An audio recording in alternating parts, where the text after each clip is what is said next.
All right, hello everybody, and welcome to Good Morning Xbox. I'm your host, Axel1324. And I'm Cool Cat Terry.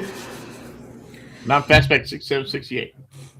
Sorry, and I'm Eternal so that I was hearing double. It's all right, it's all right. Hey man, good morning to everybody. It is the 1st of February, and this is a very unique February because the 1st is on Sunday. It is a 28-day long month, which means it is a perfectly aligned 4 weeks in the month. I think that's kind of cool. Means I get more gaming in? Actually, I am going to get more gaming in this February as I'm taking Fridays off this whole February. Wow. I have like... Working 14s? I have so much vacation time earned up. I need to start burning it because I reached my limit of saving and rolling over. So I'm going to start taking it. Usually You're not the only one. Yeah. Oh, should I? That would be Fastback. Fastback took a vacation immediately. What? There we go. I have no idea, man. I didn't even press anything. Every now and again, the software or the website acts weird. Yeah. All right, guys and girls. Terry, what have you been playing this week? I didn't do any gaming. Wait, I don't think. I think I did a tiny. I think I did a tiny bit of Expeditions. I think. It's hard to remember. I think I did. Halo. She played Halo, but she don't. I definitely did not play no Halo. I can tell you that. 25th year anniversary. She's just trying to hide her Halo-ness. No. Did not. What about you, Shaddai? What'd you play this week? I have been playing Splitgate 2 and Remnant 1 from the Ashes. Which one is harder, do you think? Remnant 1 or Remnant 2? They're both the same. It just why I don't... Now I know why they make the changes on Remnant 2. So there's some annoyances on part 1. Yeah. By the way, I like that shirt you got on, Shaddai, the gamer with the heartbeat making the M. That's awesome. Yep. Yeah, that's cool. Even on the hat. Oh, that's cool. Where'd you get that? Your buddy Temu. Timu. Timu. Oh, Timu. Yeah, Eternal Shaddai is our Timu gamer. Where he bought the Samsui from. That's right. The Samsung, which is a real brand. It is actually a real brand. I found that out. Interesting, right? See, you thought I was bluffing. Didn't say it's a good You're brand. the only one that owns it, sir. All right, Fastback, what about you? Played lots of Fallout 4. And then yesterday, played lots of Grounded 2 with my coworkers. So we were, with the new updates that dropped, we went in there and just tore it up. So had a good time with that. That's good. That's good. Yeah, hey, that update is looking good. So me, I've been playing obviously Helldivers 2 every week. I have like almost 400 hours in that game. I've also been playing some Ninja Gaiden 4, trying to finish that one. I just broke the 3rd seal. I got the 4th weapon, which is I'm assuming is the last weapon. It's good for flying enemies, I'll tell you that much. I wish I would have had that weapon earlier in the game. Because there's some people that are super annoying earlier in the game. True. And I have a new combo where I grab people and I throw them on the wall, and then with the new weapon, I just like keep them pinned until they die. It's awesome. Nice. And then but they're sneaky though. No, not them. I'm the sneaky. And then I've been playing Dragon Quest 3 HD 2D remake on my Xbox Ally.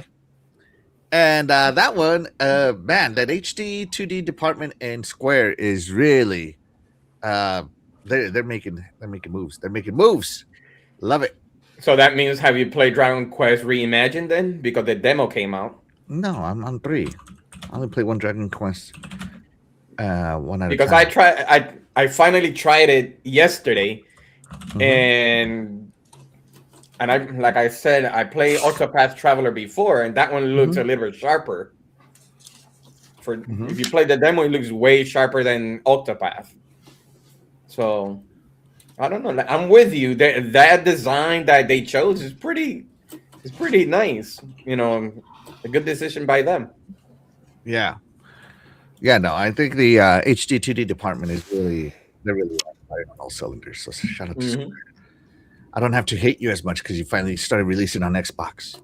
All right, let's see. Let's check in with the chat. Up first, chat, let us know what you've been playing. We'd love to hear what you have to say. Up first, we got OG Frost. Thank you so much for being here. You're the real MVP. Of course, she's the queen mod of the channel. Shout out to her. Good to see she's doing good. Chill Walker's in the chat. Acknowledging, thank you so much for being here. You are the real MVP. And yeah, I saw that the tribal chief won the Royal Rumble. Yes, I'm really happy he won the Royal Rumble, as I am a tribal chief fan. And I also saw that Liv Morgan won the Royal Rumble, my favorite female wrestler right now. So I'm very happy with the Rumble results. As two of my favorites won. Shout out to Doggadog420. Thank you so much for being here. You're the real MVP. Appreciate you, buddy. Let's see. What do we got there? Doggy says Final Fantasy VII Remake is awesome on Chapter 17 now. Oh, he's almost done. Nice. Crazy Greek Dude is in the house. Thank you so much for being here. You are the real MVP. He says, yo, what's up? Let's see. BMW. Oh, for Terry. BMW. Let's see. Tyler Frey is in the house. Thank you so much for being here. You are the real MVP. Appreciate you. Yeah, lots of people here. Halo 5 with the boys was awesome yesterday. Oh, nice. He did play some Halo 5. That's cool. Let's see. I Love Cooker Man is in the house. Thank you so much for being here. You are the real MVP. Says, good morning, National Coquette Terry. Tell us I am fast back. Good morning. Good morning. Back from the dead is in the house. Thank you so much for being here. You are the real MVP. Says, good morning, everybody. And stop the show. We got a super chat. Terry. Yo, we got $5 Canadian coming in from Dan G. Johnson. And he says, I'm just going to say it. I don't care if I get flack for it, but here it is. Xbox 360 gamer. Picks are better than the new ones. Nothing but AI slop. There you go. I do remember the Xbox 360 gamer picks. Those were awesome. As a matter of fact, oh, no, don't we go. Where's my there we go. This button. So you can see my gamer pick right here. It's not AI slop. So it's custom made for me by Graphic God. So shout out to him. Yeah, same as mine. Yeah, so thank you to him. But yeah, I do remember my gamer pick. I remember you could take pictures of your avatar in stupid poses and put that as your gamer pick too. That was really fun to do back then on the 360. Man, the 360 was so innovative. Yeah. Back from the Dead says, I still need to try out Grounded 2 update. Been having too much fun with Lord of the Rings Return to Moria. Yes. Is that like an where you play an elf? A dwarf. Yep. Dwarf? You play as a dwarf. I have it. It seems really good. It seems really, really good. Let's see. Crazy Greek Dude says he's been playing some good Konami games. That's awesome. And I tried out 2XKO, a new free-to-play fighting game with the King David Friday night. Was pretty fun. Yeah, I heard it's free. It's the League of Legends fighting game. Yeah, I heard you talking about it on Friday, and so I checked it out. Well, at least checked out what it is. By the way, Dan G. Johnson. Dan G. Johnson. Thank you so much for being here. You are the real MVP. As a matter of fact, you are the super MVP for that super chat. Appreciate you. Yes. Let's see. Back from the Dead says, same as mine. Graphic God took a picture, made me look like Leon from Resident Evil 2. There you go. But speaking of Halo, Terry, because I know how much you love your Halo. That sounds very convincing. And seeing as everybody's talking Halo in the chat, it is the 25th anniversary of Halo. And they are doing a monthly video drop every month on the 25th anniversary. By the way, I love this this art here. Some of it you can tell is not AI. And this month they're doing quizzes. So they're doing quizzes every month. It's like a 25 quiz piece where they're asking some questions here. And I think it would be fun to ask the questions to my panel. Chat, be sure to participate. What is the Master Chief's call sign? Terry! Oh, Chief? Looking for you. This is multiple choice. I don't know. Hold on. Hold on. And all right, Terry, what is the Master Chief's call sign? Go! I'm going to go with Omega 117. I don't know. What is Master Chief's call sign? Who, me? Should I?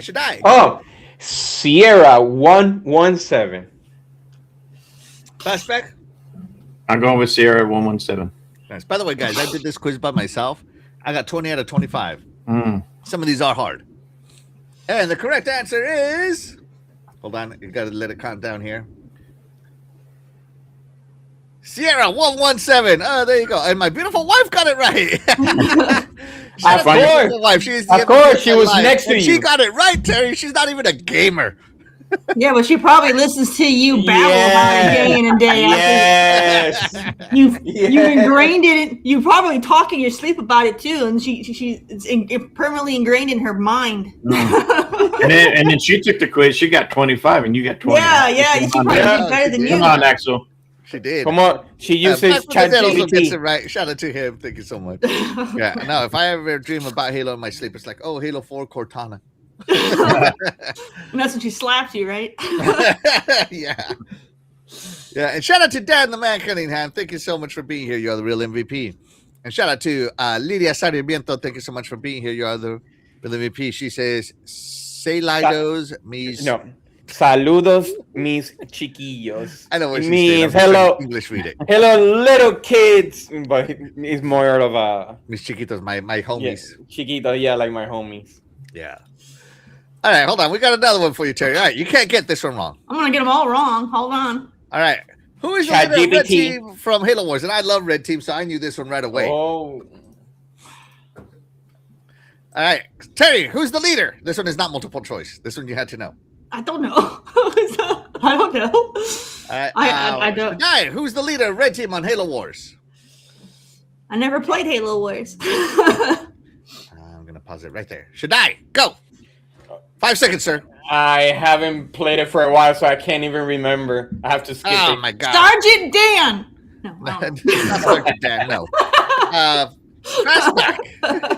Sorry, I passed. I've been a long time. Oh, come on, guys. You guys don't know about Jerome? Wait. No. Oh, Do not. no. You, come on. No, it was Sergeant Dan. No. Doggy Dog's over here asking for Tifa. Oh, my goodness. Oh, no, I can't. I deleted the picture already. Oh! It's a Tifa. Did I? I did, yeah. Sorry there. Doggy already overrode her picture with a different save. All right, moving on. At the end of Halo Wars, Terry, Oh, God.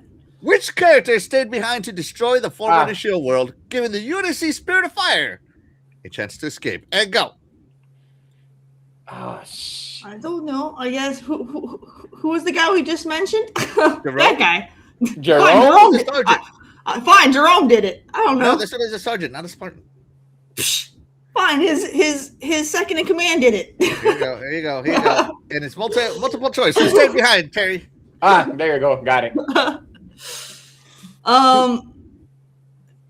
Sergeant Major Johnson. All right. Shaddai, who do you got? Sergeant Forge. Flashback, what about you, buddy? I'm going to go with Major Johnson. Probably wrong, but. Shaddai, you got this right. Congratulations, sir. I played the heck out of that game. Forge stayed behind. Yeah. Finish the quote. All right, this is what you got to know. Our duty as soldiers is to protect humanity. Mostly. Mostly. Oh my God. Mostly. What about you? Shadai, what do you got? I'm waking my chat up in the morning. Oh man, when it comes to quotes, I'm not good at it. It gotta be. I'll give you a hint. This quote was given at the end of Halo 4. It was the last part of the cutscene.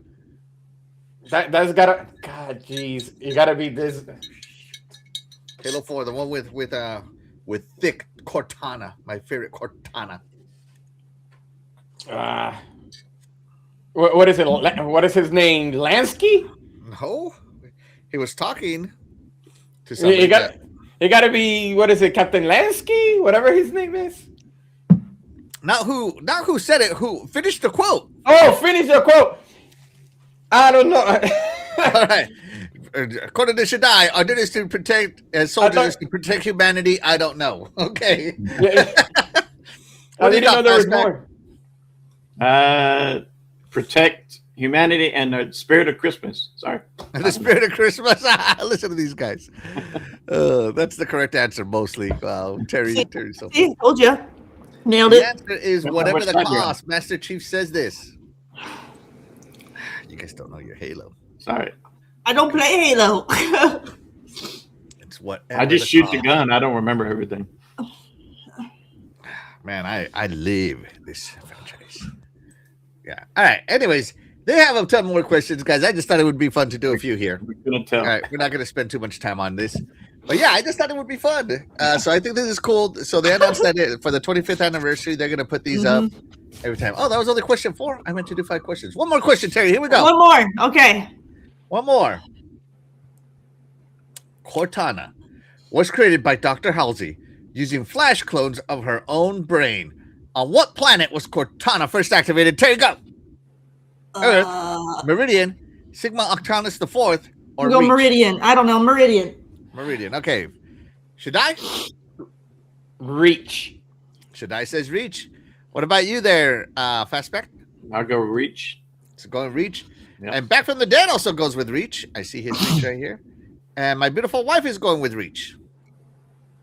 I'm telling you, that chat GPT. That's just what they told you guys. Okay, that was they had to hide the real location. And here we go. The correct answer is Planet Reach. Yes, you see her activated in Halo. The blue team. Halo Reach. It's literally the name of the game. Halo Reach. Of course. The blue team.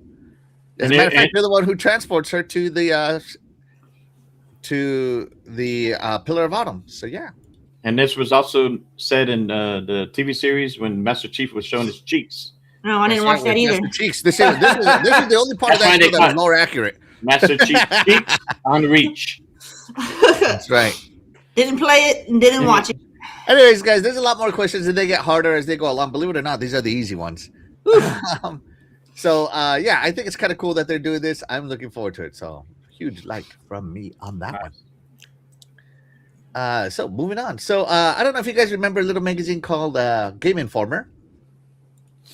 Right? They bought their independence from GameStop and reopened. And they did a quick piece on Clockwork Revolution where they gave you some information. So that's cool that the magazine Game Informer gave us some information on this one. Like the good old days. Yeah. So it's not a long read. As you can see, it's short. So love it. Love parts of it. So it's called Rabbit Scut again. So we don't know when it will launch, right? It's obviously being worked on by In Exile. And you play as Morgan Vanet. How do you say this word? Vanet. Vanette? I'm gonna say Vanet. Vanette. It's probably French, so it's probably like Vanet or something. Vanet. And you're a criminal. You're part of the Rotten Row Hooligans gang. Who named their gang the Rotten Row Hooligans gang? I mean, the Hooligans is usually like for soccer, right? Rotten Row Hooligans. Yeah, That sounds like a bar name. right. Anyways, the name of the city is called Avalon, Oh, that's original. right? And so Vanette reminds playing the trailer, you either got a gang on your back or a knife in it. And Exile has made it clear that it wants you to feel like all of Avalon has its eyes on you. From those in the slums to nobles and the business people in the golden mansions. Like Lady Ironwood. I want to be in the Golden Mansion. Me too. Right? So, Clockwork director Chad Moore told Game Informer, right now we're very focused on making sure the game responds to player choices in a natural way. We want every choice to lead to moments that feel personal, surprising, and true to the story they're shaping.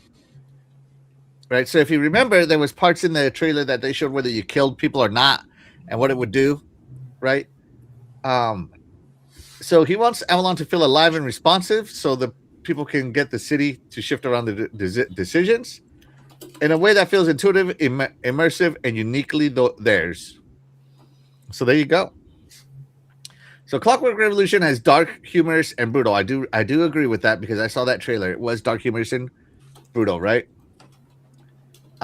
Plus, there's Vanette's ability to time travel like Lady Underwood, thanks to a special glove. So you can travel, and so can Lady Underwood. Or Lady Underwood. Ironwood. What in the world? Underwood. Where's your mind at? So, yeah, when I first saw this game, I thought this was BioShock Infinite as well. So they put this out. It looks so much like it. It looks a lot like it. Yeah. So here in BioShock Infinite, you had time manipulation shenanigans there too, but a lot of them were cut and toned down because if you remember, there were trailers that showed it, you moving, right? So this is basically what BioShock Infinite should have been. And let's read this. That game was the biggest thing for us is the depth of the visual reactivity. When you go back in time in Clockwork Revolution and change something, you're not just opening a new branch. You're coming back to a present that's been physically reshaped around those choices. Avalon has been handcrafted to reflect those changes in a way that feels surprising and earned. It reacts to what you've done in ways you just don't see in many other games.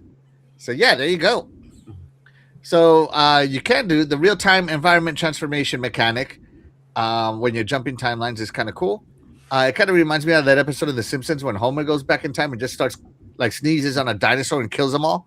You know, I don't know. Do you guys remember that scene? Yeah, I remember. And it changes the future, and he like doesn't do like he slaps a mosquito, and it changes things. And then finally he gets annoyed and he goes back to the past and just starts murdering everything. That's gonna be me if I go back to the past. I'm just doing everything. I'm not touching nothing. So yeah, Clockwork Revolution had a little quick update, a little quick interview on Game Informer, and because there's an Xbox first-party game that I'm looking forward to, I decided to do a quick little report on it. Terry, what do you think? Are you going to time travel? Yes, I'm looking forward to this game. It looks awesome. Yeah. And I am a fan of In Exile too. I love Wasteland. So this will be interesting to see them do this is first person, right? A first person. Yeah, I did look first person from what I saw. So that'd be cool to see how they do. Hopefully it runs smoother than Wasteland though, because let me tell you, the last one they did, that thing was so choppy at launch. Lots of game crashing. So let's hope this is going to run better. But then again, this shouldn't be as intensive for the engine as Wasteland is, because it has to load so much stuff and constantly all the time. So this should be good. I'm ready. You're muted. I didn't mute me. I know. Actually, it's already. Sorry, nah, you're going to time travel. Sorry. Okay. I'm with Terry. The only thing is that I played from In Exile is Tides of Numenera before I play Wasteland Remaster. And that was the first time I played their game. This is actually the first time they're making a shooter game. And I didn't know that. So I think they're going to have that formula from Wasteland or Tides of Numenera in here to make whatever choices we make. That's the outcome of it. I am going to play this game. I'm really am. It's just I'm a really fan of their game. So I love BioShock. Mm-hmm. So I'm really looking forward to it. It seems that it might be, I'm not going to say open world, but or semi, whatever it is. But, yeah, it might be open hub. Yeah, I think so, because there's so much to do in here. Honestly, there's a lot of things going on in here.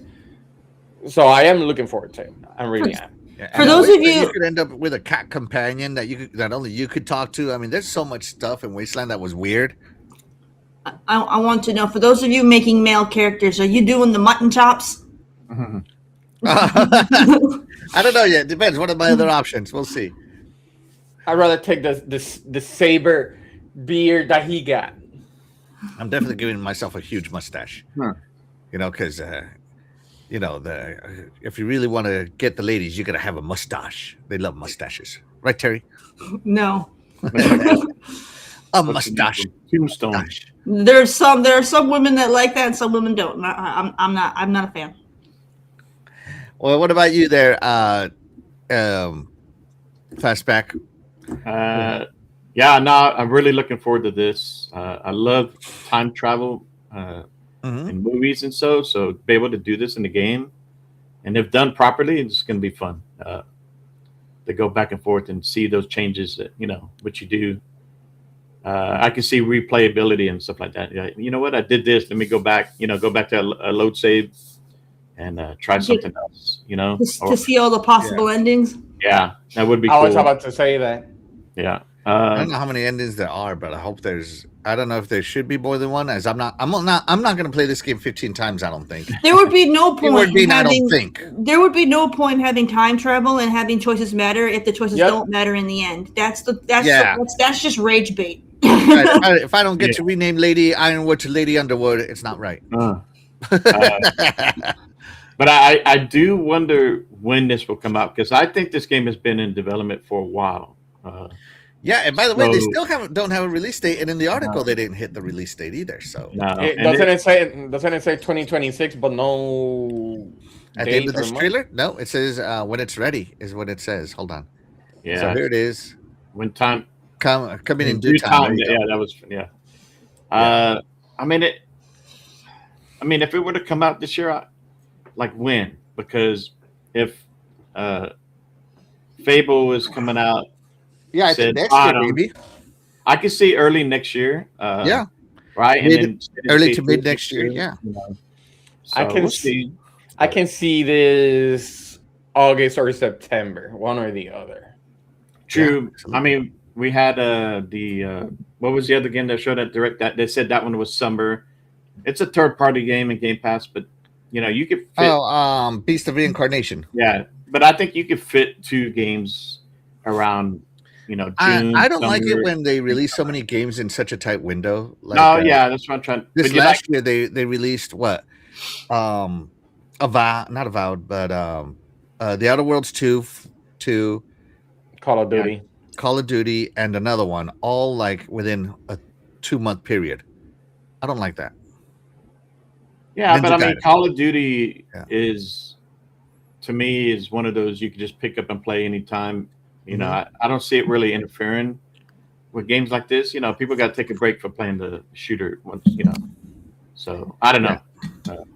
It'd be interesting. I have a feeling this could come this year, so we'll see.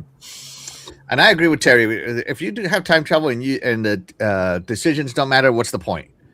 It definitely. They're over here saying, in the article, what was he saying? He wants to make it so that your choices matter. And if my choice doesn't affect the ending, then it never really did matter, right? Yep.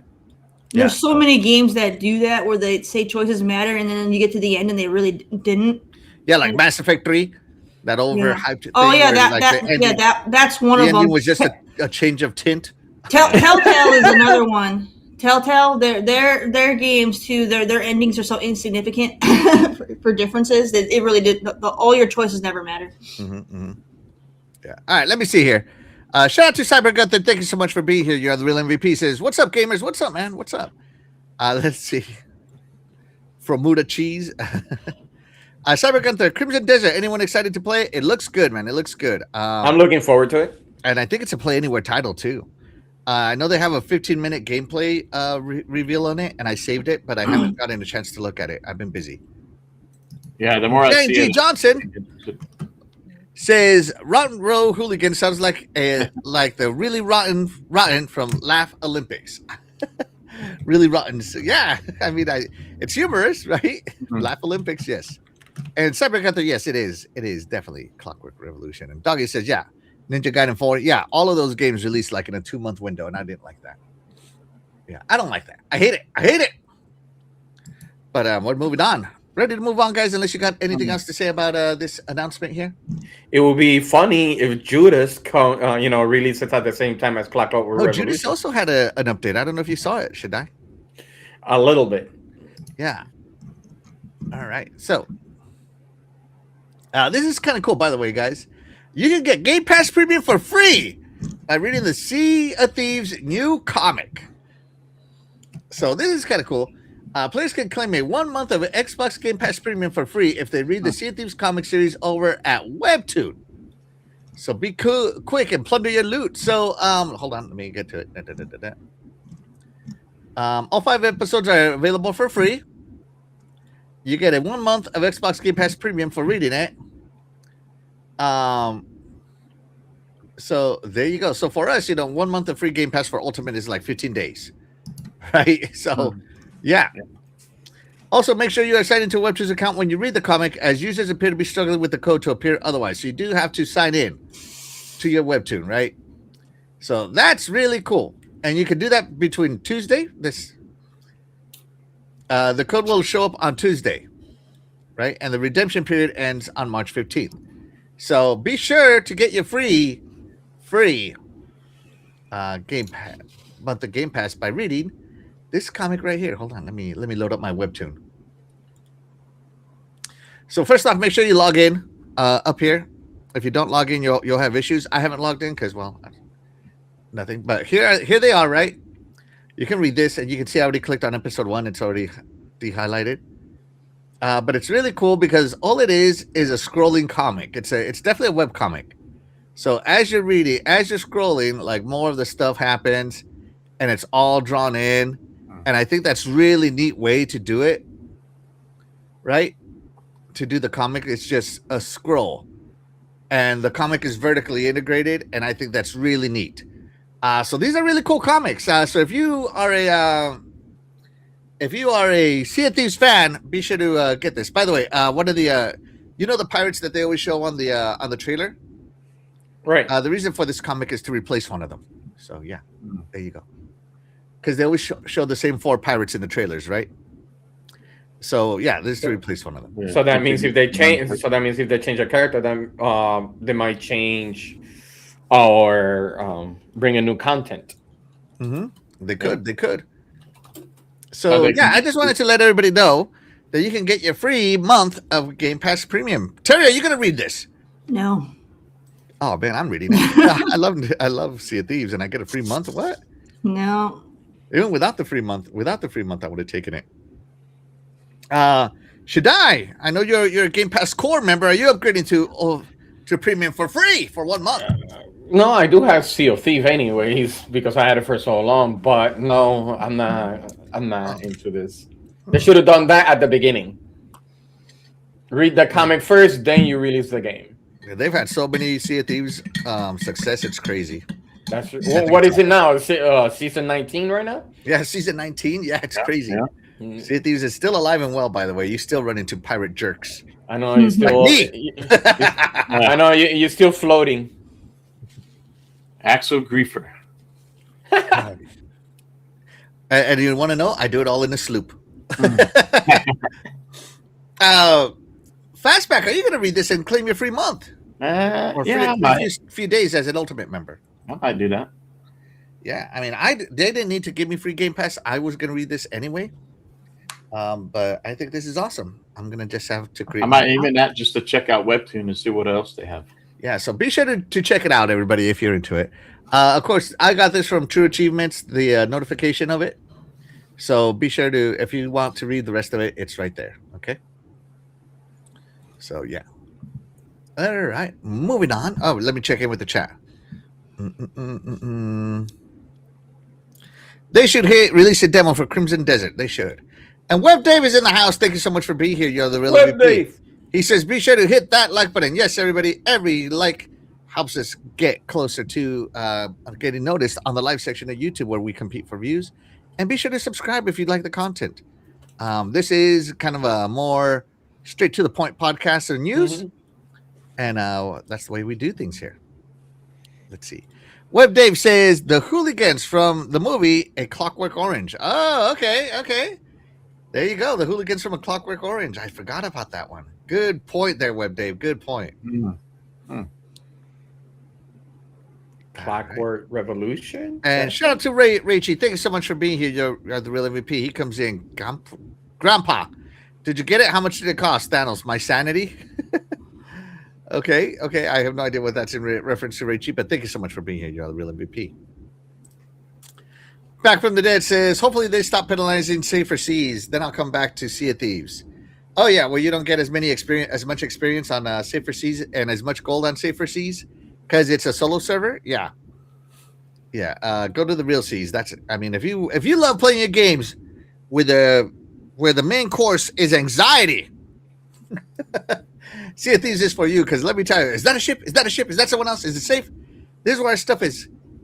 All right, we got a treasure chest. Let's go turn it in. No, we need to finish the mission. No, you got to turn it in before it gets robbed. Like, it's crazy. Love it.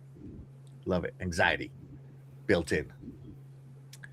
Shaddai, you play Dynasty Warriors?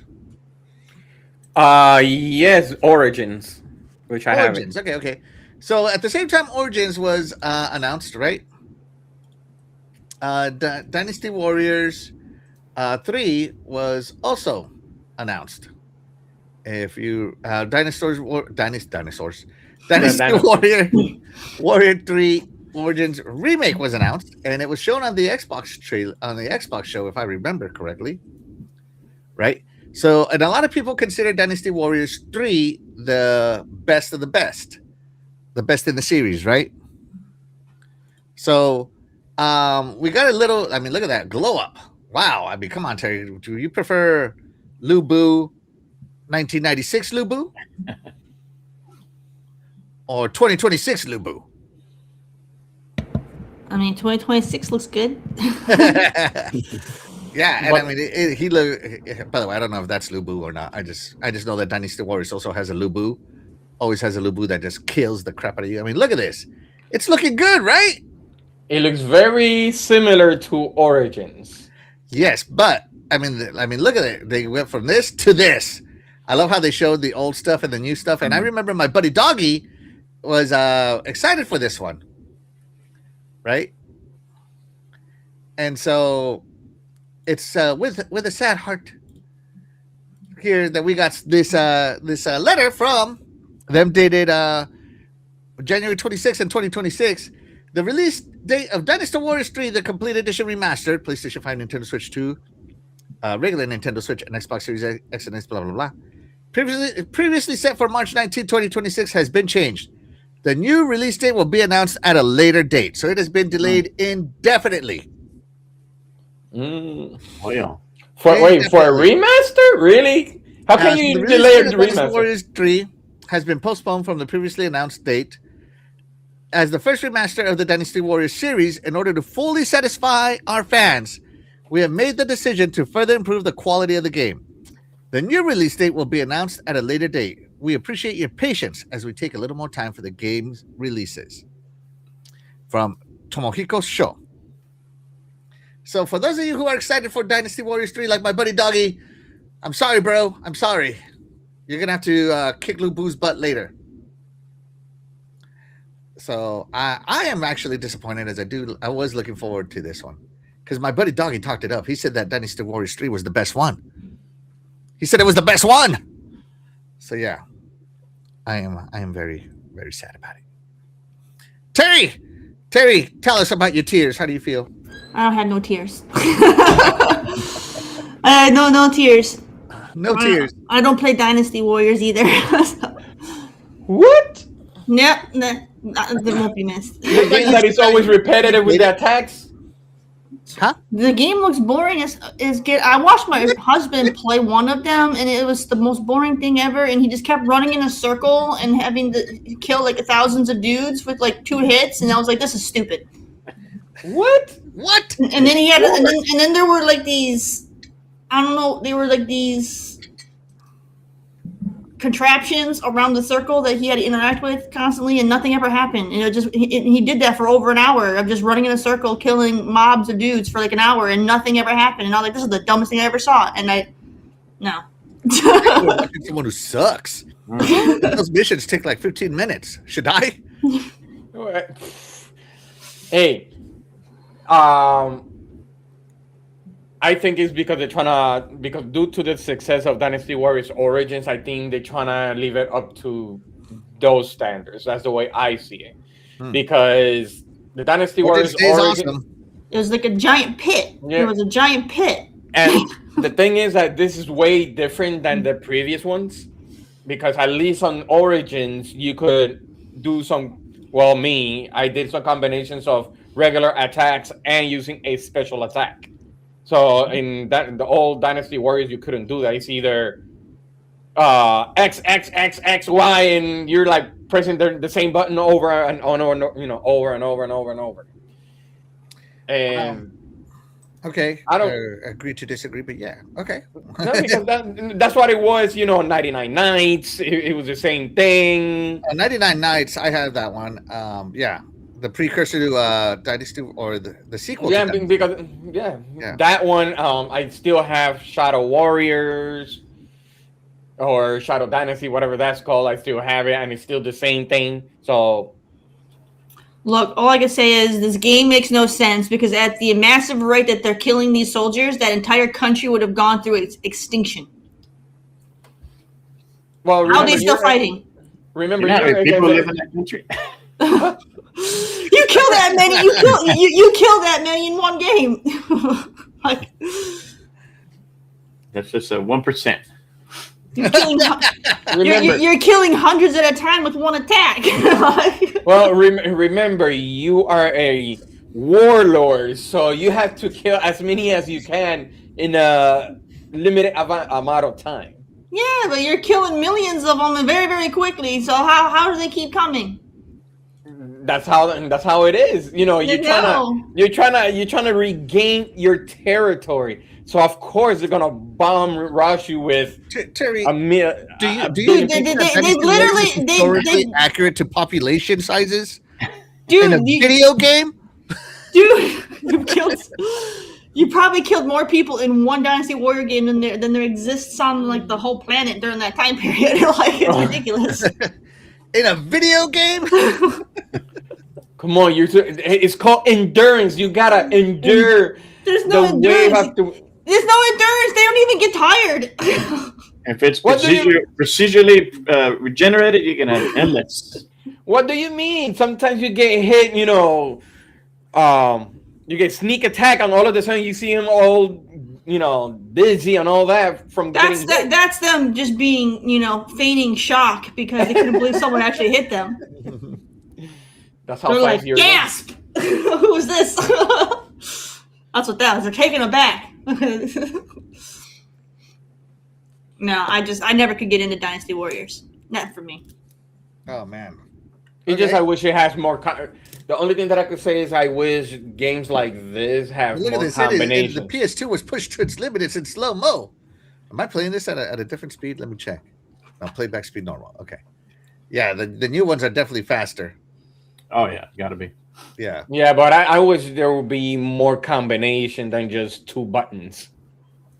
There is. You just saw it says 5 combos. The ones I played had more than 2 buttons, but all right. No, there are combos in this game that you do, so it's not just. Maybe it's because you only push 2 buttons. Yeah. No, that's the only thing that it had. I'm like, this is it. I'm like, I could play Onimusha and it has more combination than this. Look, man, do not confuse this game with Killer Instinct, okay? Yeah, but you got combos there from 5. See, look at that. Look, that's X, X, X, X, X. That's like 3 X's right there with the same move. I really feel that the Shaddai really only pushes 2 buttons. No, because I usually in game. I wonder they're gonna remake this one. Games like this, you wanna see what buttons you can. You're gonna put it faster. You don't have time to see the buttons. You got to kill millions. Put it at 2. Yeah, put it at 2. It's running at 1.5 times speed. No, put it at 2. Only 2 buttons, man. Put it at 2. 1.5 looks better. Yeah, I know. You gotta put it at 2 for realism for today's version. Put it at 2. Anyways, Fastback, are you excited? Are you sad about Dynasty Warriors 3 remake being canceled? Is it canceled or just delayed? Delayed, indefinitely.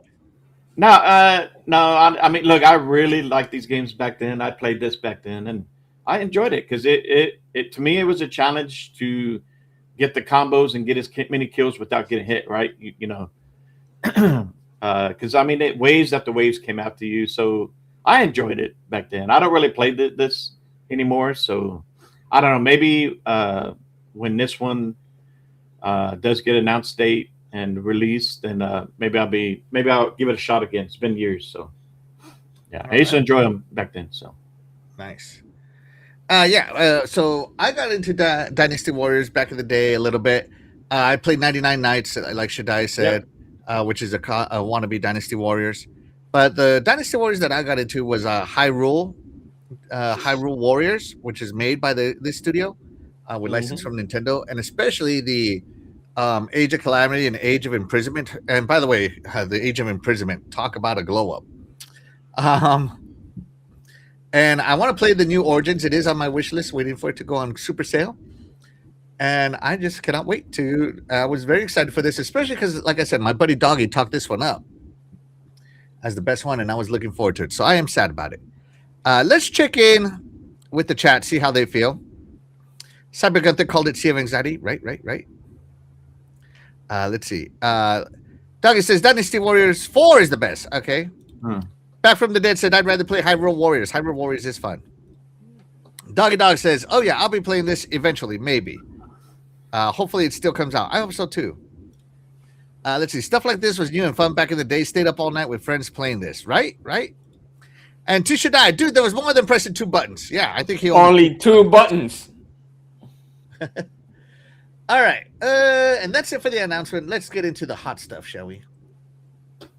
We're ready to talk some serious stuff. Terry, are you ready? I'm ready. Game face on. she's ready to go back to Halo. Oh, I'm leaving. Yes. Next question, Terry, is who? No, all right, so here we go. So the Xbox financial report came out. For those of you who care, right? The financials came out, and everybody's my thing is in the way here. There we go. There we go. Okay. Xbox total gaming revenue was down 9% year over year.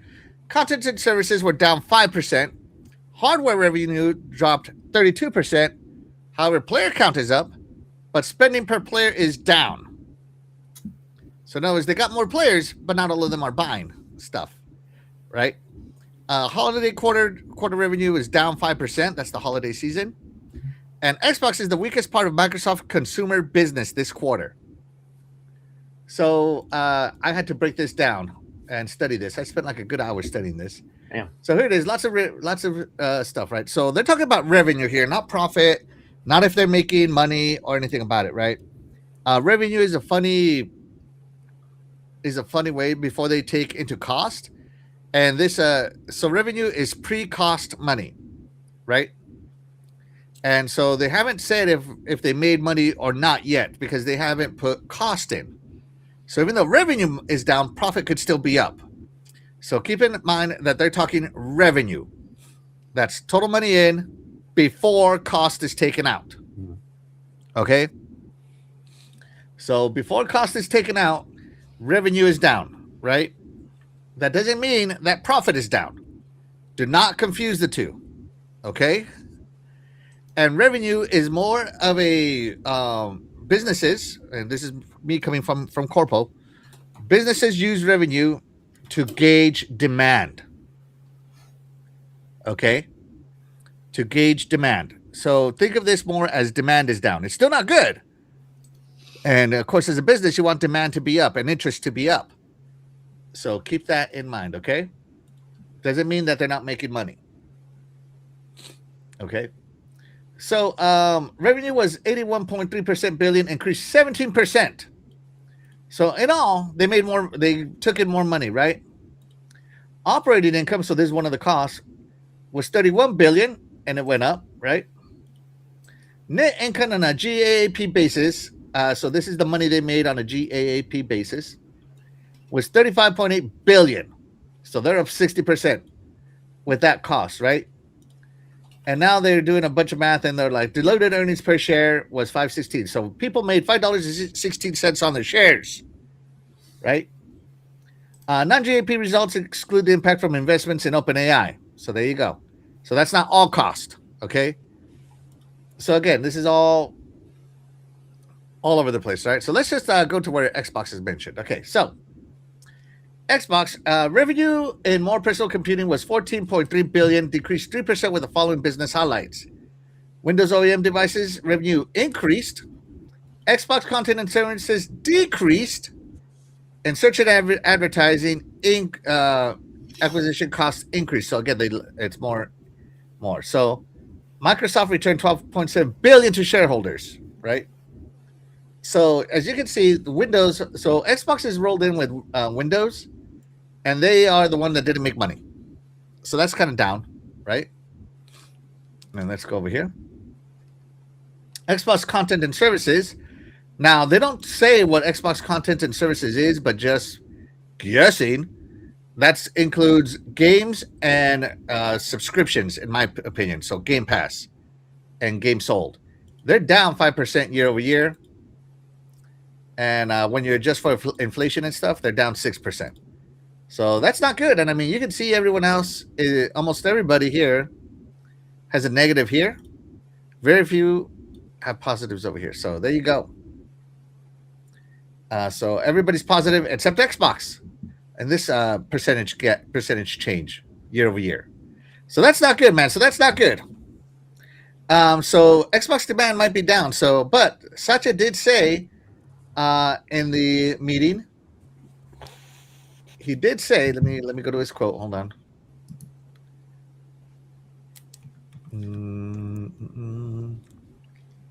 Hold on. I have the quote here. Where is Satya? Dang it. He said, in gaming, we're committed to delivering great games across Xbox, PC, cloud, and every other device. We saw record PC players and paid streaming hours on Xbox. In closing, we feel very good about how we're delivering for customers today and building the full stack to capture the opportunity ahead. So there you go. That's Satya saying that, hey, Xbox revenue is down, but hey, you know what? That's okay. We feel confident. So there you go. Xbox financials in a nutshell. So there you go. Total gaming revenue down. And by the way, Amy Hood, the CFO, says, what did she say? Amy Hood says that the revenue was below expectations driven by first-party content with impact across the platform. So first-party titles weren't selling as hot as they thought. Hardware revenue should decline year over year as well. She expects 32% decline in quarter two from the previous year. So they're expecting all this to go down. So first party last year, people, they didn't get the return they wanted, even though they raised Game Pass prices. And I think it's mostly because of Call of Duty. Personally, I blame Call of Duty. Black Ops 7 must have really underperformed, in my opinion. So yeah, I think they bought Activision Blizzard, and this is something we talked about on this show, that they bought them when Call of Duty was already starting to decline. They weren't the juggernaut they once were, so maybe that's what happened. Terry, yeah, Xbox revenue is down. So player count is up, but spending is down. So does that mean the subscriptions are cannibalizing spending? Because I don't know about you, but I'm buying a lot more DLCs. I'm buying a lot more like skins. Because now that it's on a monthly thing and I'm paid off to like 2027, I don't think about it. So to me, I would think mine spending is up. What do you think?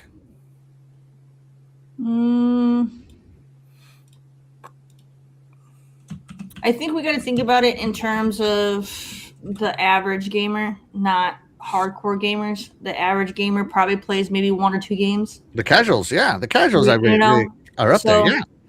So I mean, it makes sense because when you think about it, when you look at the big games that they play, they haven't had it. They haven't had anything new, like like they always come out in the fall. So like I don't know why the holiday quarter was down, unless maybe I don't know what didn't they just have a new Call of Duty drop recently? Yeah, Black Ops 7 dropped, and I think that's what where the first party disappointed that they probably didn't get the return on that one that they were expecting. Yeah, so like that's one thing I can think of is when it comes to like the major games that people that the casuals are buying. Maybe they didn't buy 7. I don't know. There was a lot of back and forth between that and Battlefront. So I don't know what's going on with that. But so I don't know. I just feel like when they might have more people signing up for Game Pass and stuff, which is great. But even though they have more people on Game Pass, like I have Game Pass, but like I barely use it. So like, so there might just be a lot of people who are signed up just to be signed up, and they're not fully using all of the benefits of it, like me. And so they're not playing a lot of games and buying other games and doing all the things, because a lot of people are busy. Some people, they get on, they only have time to play a game for 1 or 2 hours and that's it. They don't have time. So that might be what's going on. Hard facts. My most played game this last year was a paid title, though. Yeah, so even though I have Game Pass and I do love my Game Pass games and I play them, my most played game was Helldivers 2, which is a paid title. So yeah, I totally understand. Shaddai, what about you, man? Are you helping here? Are you spending some money? Okay. You're making millions. Okay. This business model, I'm not a fan of math. I don't care about this content and services down and hardware. I don't care about that. I'm more like actions before you get, your answer, which is what we're seeing right now. Okay. They have like the decisions that they have done. Yeah. It has been either shooting themselves on the foot or something else. Because since they got Call of Duty, I know Bobby Kotick was like, if they put Call of Duty I remember that before he actually sold the whole thing. He said that he does not see Call of Duty being in the Game Pass model. Right. Activision didn't want any other games in Game Pass. Right. He didn't want that because I know that it wasn't going to make an impact, and this is what we're seeing. That's the first thing that I'm going to mention with the Call of Duty. Then we saw the rise of the Game Pass and their hardware on a 5-year-old, maybe right now, 7-year-old console. People are not. The one? Huh? You mean the one? No, I'm talking about the Series. The Series is 5 X. years old. Yeah. Okay. Yeah. So I can't even remember between the S and the X. I think they came out at the same time. So they did. That's another thing. That's another factor of raising the prices on something that is already old anyways. So you pretty much are pushing back the consumer on something that is like, what's the point of having this? I could go to a PC. The other one would be, I don't know, like everybody's not gonna buy a handheld anyways, because come on, if you're not gonna buy a console, a Series X or S, believe me, you're not gonna buy a handheld for $1,000. That's not gonna happen. You could see that. So it's only us that we're like, oh, we want it, but majority of people is like, no, it's too expensive anyways. And something that you said earlier, Axel, what you don't like is the decision making of releasing games when you're doing it a back-to-back games. That also affects the sales. Not too long ago, Ecstasy was like mentioned about Outer Worlds 2 not selling what they expected because Call of Duty underperformed, or other games that were surrounded that also affects sales of other games. So when you release games back to back, it will have a major impact. So you're not gonna have the sales that you want, and and raising the price of Game Pass too. Nobody wanted that, anyways. So to make it short, everything that they did of raising prices all around the board is this is what we're seeing. It's all negative. I remember one guy on X was like, yeah, but the reason why is this happening is because it's like Terry. I am using the Game Pass services, but I'm barely using it because there's so many games. I could play one game. The person that I talked on X was like, yeah, but I could only play for 12 hours, not like other people that could do 1,200, 200 hours of gaming. So the best thing to do is go to the essential essential service. You don't have to stick with your ultimate. We got so many games that we could play. We could play whatever we have in the backlog. Mm-hmm. So this is the outcome. Everything about raising the price, games that you're releasing back to back. That's what I think. That's what I think it is. Away from the free to play. That's what everybody loves to say. Like, yeah, every single time that they post like the top 10 games that are being sold, whatever, it's always Fortnite because it's a free to play. No matter how you look at it, it's a free to play. But that's what I think it is. Yeah, I'm more into the action of the company than just whatever it is. So they made more negative impact than positive. If they would have lowered the price, I bet that would have been positive. Mm-hmm. So that's what I think it is. I don't think the prices are going. I think they're going to go back up again. But no, because that's the problem. We're going to see lower. Xbox is the only part of the business with a negative, and that sticks out like a sore thumb. So expect Microsoft to respond. Trust me. What about you, Fastback? What do you think about these financials? Are you spending more or less money on Xbox? I probably spent more money, Mm-hmm. but the majority of my game is in Game Pass. So honestly, I really never care about this stuff because it just never, to me, I don't care about financial numbers and all that. Mm-hmm. Who's up and down. I think all across both Nintendo and PlayStation are going through a similar issue.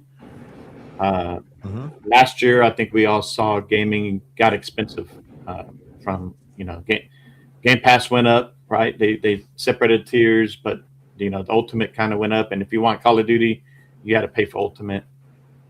Mm-hmm. That is true. They did. I think they are going to start locking their big first party titles to Ultimate. Call of Duty being the first example, but sorry to interrupt, but you brought up a very good point, Fastback. And then the hardware, the Xbox Series X and S went up. Mm-hmm. A buddy of mine, his son wanted an Xbox for Christmas. He didn't get it because of the price. So all that plays a factor in it. Tell your buddy to quit being cheap. No, I'm just kidding. Right, work more overtime. I did tell him that. That's right. It's not about you, sir. You sacrifice, work overtime. Less burgers, more Xbox.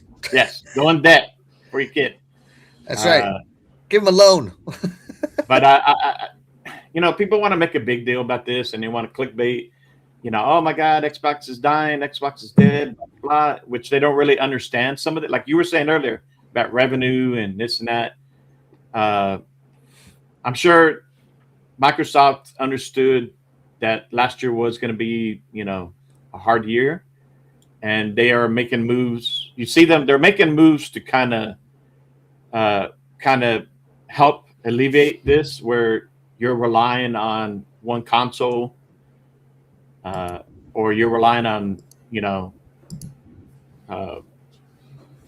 one subscription services or whatever.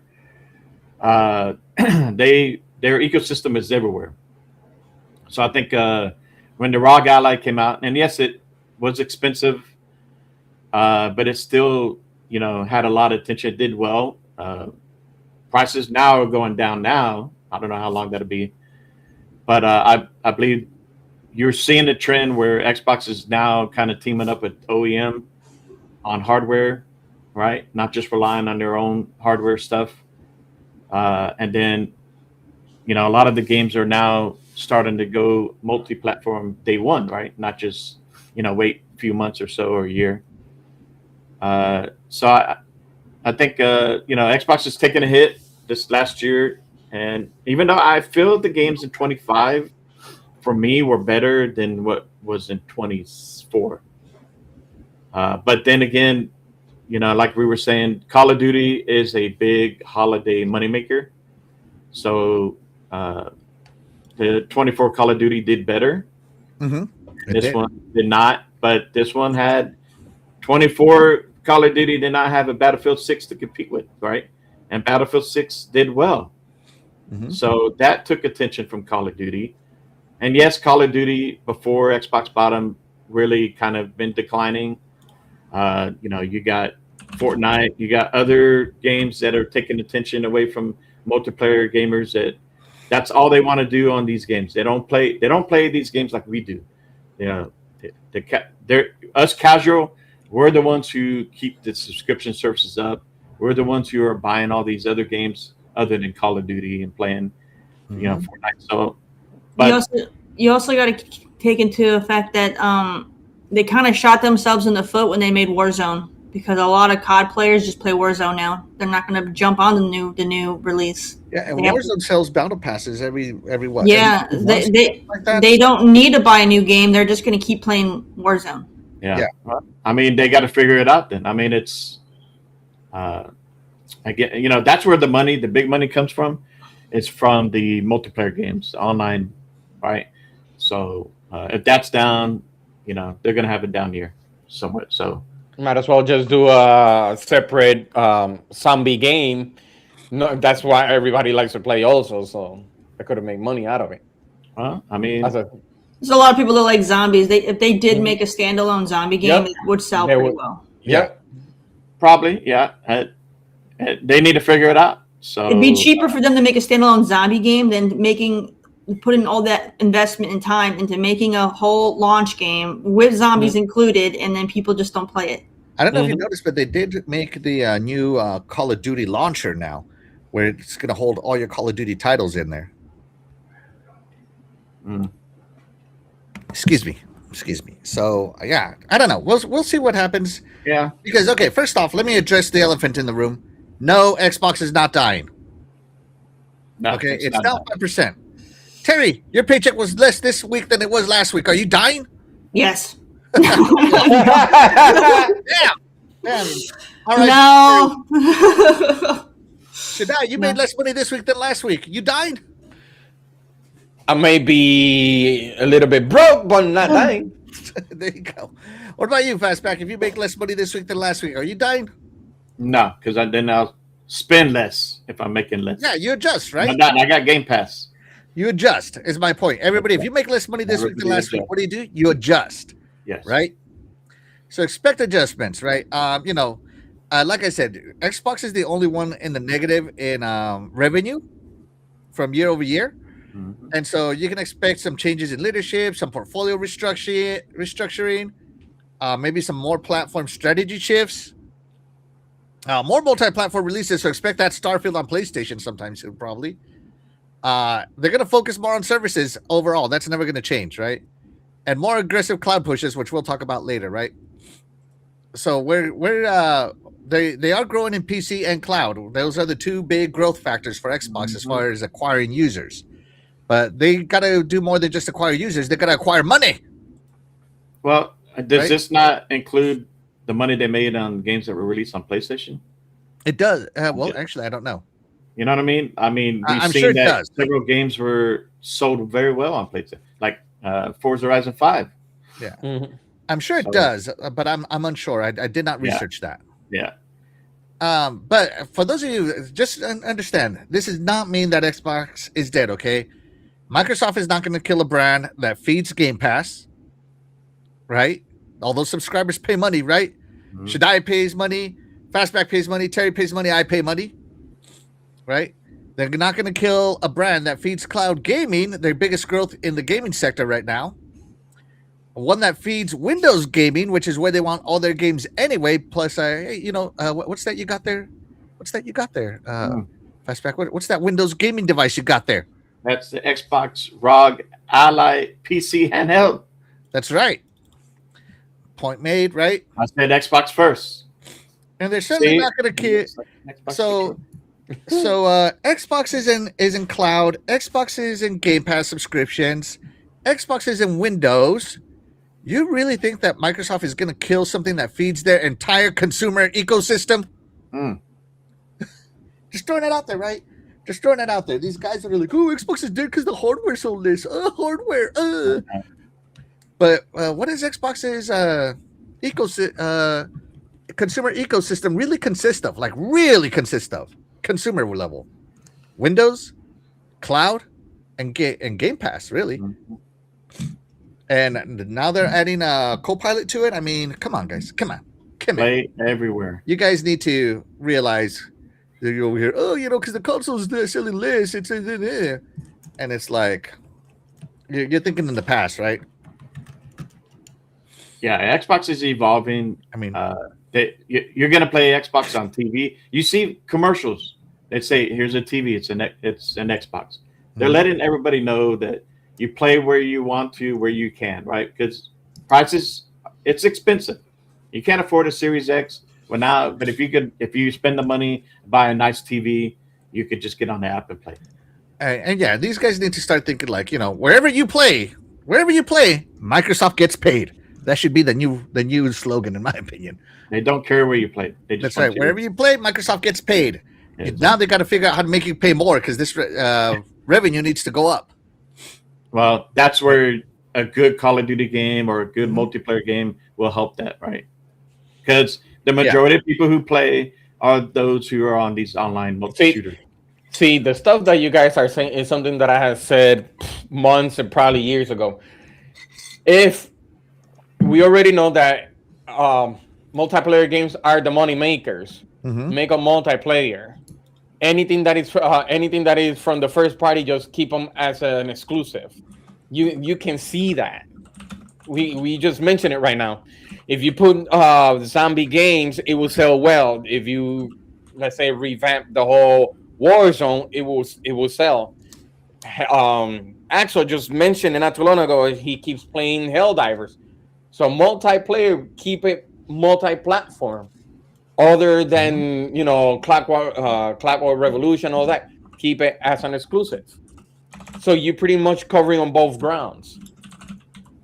You can, but let's say Clockwork Revolution sells 5 million on Xbox ecosystem, but then sells 10 million on PlayStation. I mean, how's that hurt an Xbox? Yeah. So, I just, it hurts us because, we care about the old brand, the pre-2017 brand, where console sales mattered and stuff. But now they don't. Microsoft has been very, very straightforward saying that they're not about consoling anymore. I mean, like I said, this is down, right? Revenue's down. Expect changes at Xbox. So expect some changes. Us talking about changes in the next month or so. But all these numbers don't affect me. It should not affect you as gamers.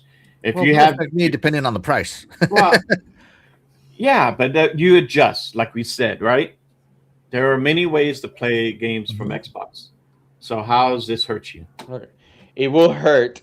Yeah. I'm just saying, I know this is not going to happen, but let's say if it keeps going like that, and knowing Satya, and I know Microsoft are very good at this. The same thing with Nokia. They bought it, they closed it down. Let's say if they close down Xbox, that means that we're going to stick with one brand and they're going to manipulate the rise of that platform. And we're going to get stuck for it. Maybe. I think that killing Nokia, and in hindsight, everybody says this too, that killing Nokia was a mistake. That is actually true. Yeah. So, but we're not talking about that. No, all but right. that was more like a reference. You know what I mean? Yeah, That's more I know like what a you're doing. Yeah, I get you. I get you, Shadai. I get you. I know you do. Let me check in with the chat here. Let's see. Shout out to Rain G4. Thank you so much for being here. You are the real MVP. He says, sliding through. He says, this means Xbox is dead and that they're leaving the console business. Of course, trolling. Right? Yeah. Happy Cloud Gamers in the chat. Thank you so much for being here. You're the real MVP. He says, hello, everybody. What's up, man? What's up? Let's see. It's Microsoft that wants PC gaming / cloud. Yeah, because it's a bigger audience than consoles. Yeah. Yeah. Doggy Dog says, dang that Series S. Let's see. I am struggling with Black Ops 7. Yeah. Shout out to Glitzer. Thank you so much for being here. You are the real MVP. Hardware revenue might have gone up if the IPs they bought were at least limited time exclusives. I do agree with that, Glitzer. But no matter how many times we make this argument, I posted in the chat many times if the chat wants more exclusives or if they are happy with Game Pass. And like 90% of the chat is happy with Game Pass. So I am part of that 10%, and so are you. Doggy Dog says, I buy tons of crap, so they definitely not talking about me. There you go. You're a fraud. You're calling Xbox crap? Let's see. Cyber Gunther says, Xbox Cloud Gaming is still weak in my opinion. Really? I think it's good. It's gotten better. Yeah, it's good. Remember, in here, he's not the same as over there. I love gaming, but I can't play as much as before, so I feel I'm not hardcore anymore. Oh man, yeah, that sucks, man. You gotta bring up those rookie numbers. Those are rookie numbers. What are you doing? Take more days off. That's right, more days off. You don't need a vacation, Happy Cloud Gamer. You need a gamecation. Hey, Happy Gamer, just tell Axel to give you a couple of days of his vacation days. He got plenty. Cyber Gunther says, I don't spend as much time gaming like I used to. Too tired from work, etc. Too many games and not enough time. Right? See what I mean? Is the timing. Is people's timing. That's the main problem, not this number of crap right there. Yeah. What he said is the main problem for gamers. Not. I've gotten to the point where I don't want to pre-order games. Too expensive and not enough time to play everything. I have gotten to that point. The only games I pre-order are like collector's editions now. Not just regular editions anymore. Yeah. That makes sense. Yeah. That makes sense. Yeah. So let's see. Crazy Greek Dude says, I've been super busy. I'm juggling 2 games at once plus Rocket League. If I only have 1 or 2 hours to spare, I don't sink it into a story game. I'll just play a few matches of Rocket League instead. I need 3 to 4 hours. I'm in the exact same boat. Crazy Greek Dude. Yeah. Axel, give them your time off, man. I'm about to take a staycation. I'm telling you. Get up early. Yeah. That means get up early or stay later to play those other games. Come on. I have Game Pass Ultimate till June 2027. Expensive, yes, but it's worth it. Game Pass gives me opportunities to play games I wouldn't even consider without service. Absolutely. Actually, you know what? Absolutely.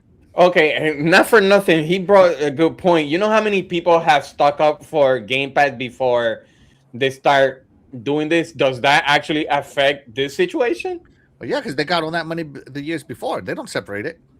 Oh, no, that's what I'm saying, because I'm like, there's a lot of people that have like 7-9 years stocked up. You can only stack 3 years. Calm down. Yeah, right. But still, 3 years is a long time. Yeah. Cyber Gunther says, I'm spending less with even Game Pass Ultimate. Oh, I'm spending more. I feel like I'm spending more. And he's in the same boat that as I am. Game Pass and putting games on other platforms has hurt Xbox more than helped, in my opinion. I don't think Game Pass hurt. I think putting games on other platforms hurt the brand. I don't know about the revenue. I'm talking the brand, okay? The brand. Let's see. Cyber Gunther says, Warzone is trash. I don't know. It seems to me that Happy Cloud Gamers and Arc Raiders guy.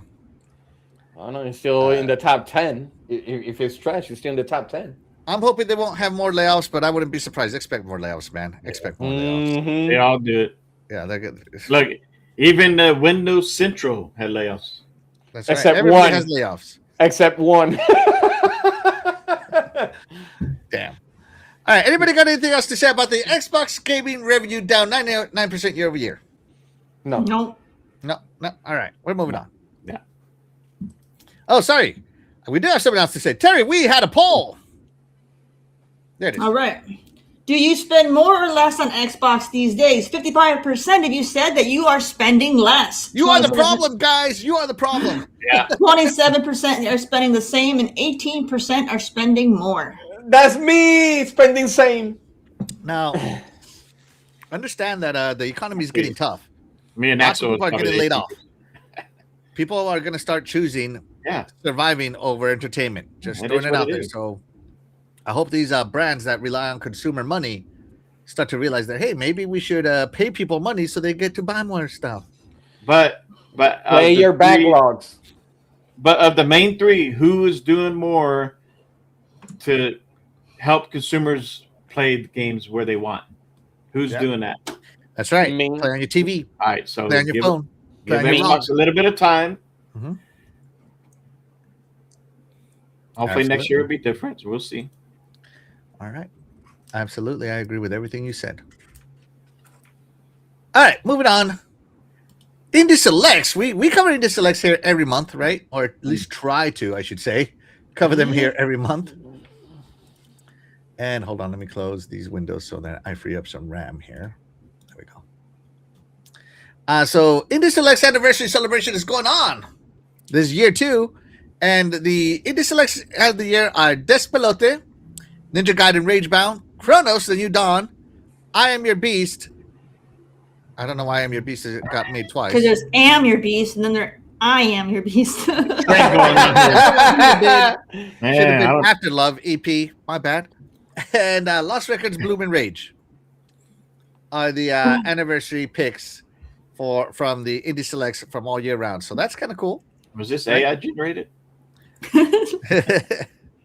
Hey, the AI is Unless his glowing eyes are supposed to be supposed to represent I. I don't know. Yeah, I think that's what it is. Yeah. here we go. Give you the real pictures here, right? And so, but I like these because it has everything I'm going to talk about. All right. So the Indie Selects are here. So you got Despelote, Ninja Gaiden Ragebound. Chronos. Hold on, I'm just trying to see what the heck is that. Oh, It's those are Japanese. kanjis. Okay. Chronos, The New Dawn, I Am Your Beast, After Love EP, and Lost Records, Bloom and Rage. So they started that right, going on. So you can definitely get some of these Indie Selects. We already saw all these trailers. We're not going to see them again. I just want to talk real quick about it. Right. Of course, Ninja Gaiden Ragebound. My buddy Dolly's playing that. I played I Am Your Beast. I think it's in Game Pass right now. And it's a stylish shooter. It's really cool. Definitely short levels. Very stylish shooter. And you're trying to escape. So, yeah, that's kind of cool. Has anybody played any of these games?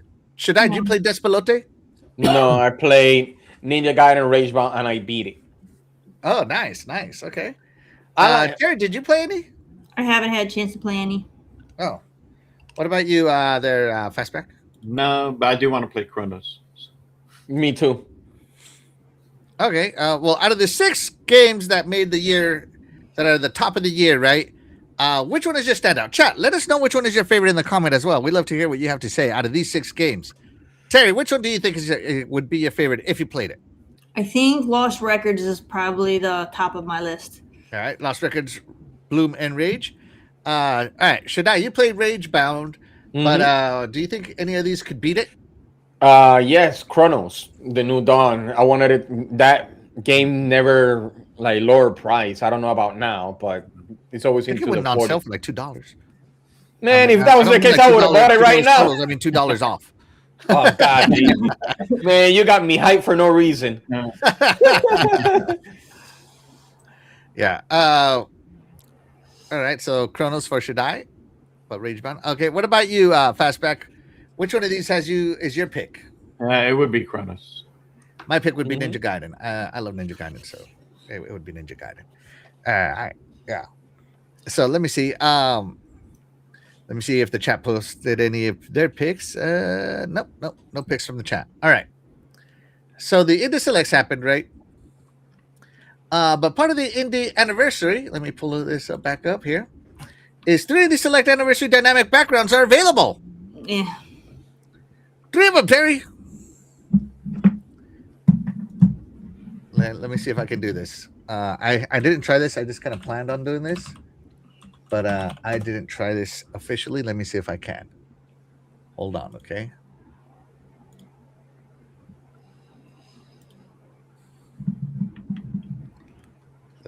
Oh my God! Why would you do this to me?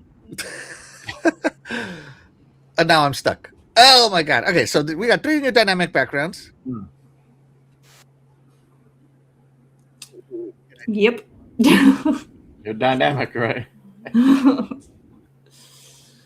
Hold on, I'm trying to see this. Preferences. Where's backgrounds? Backgrounds. Where's the backgrounds? I always forget it.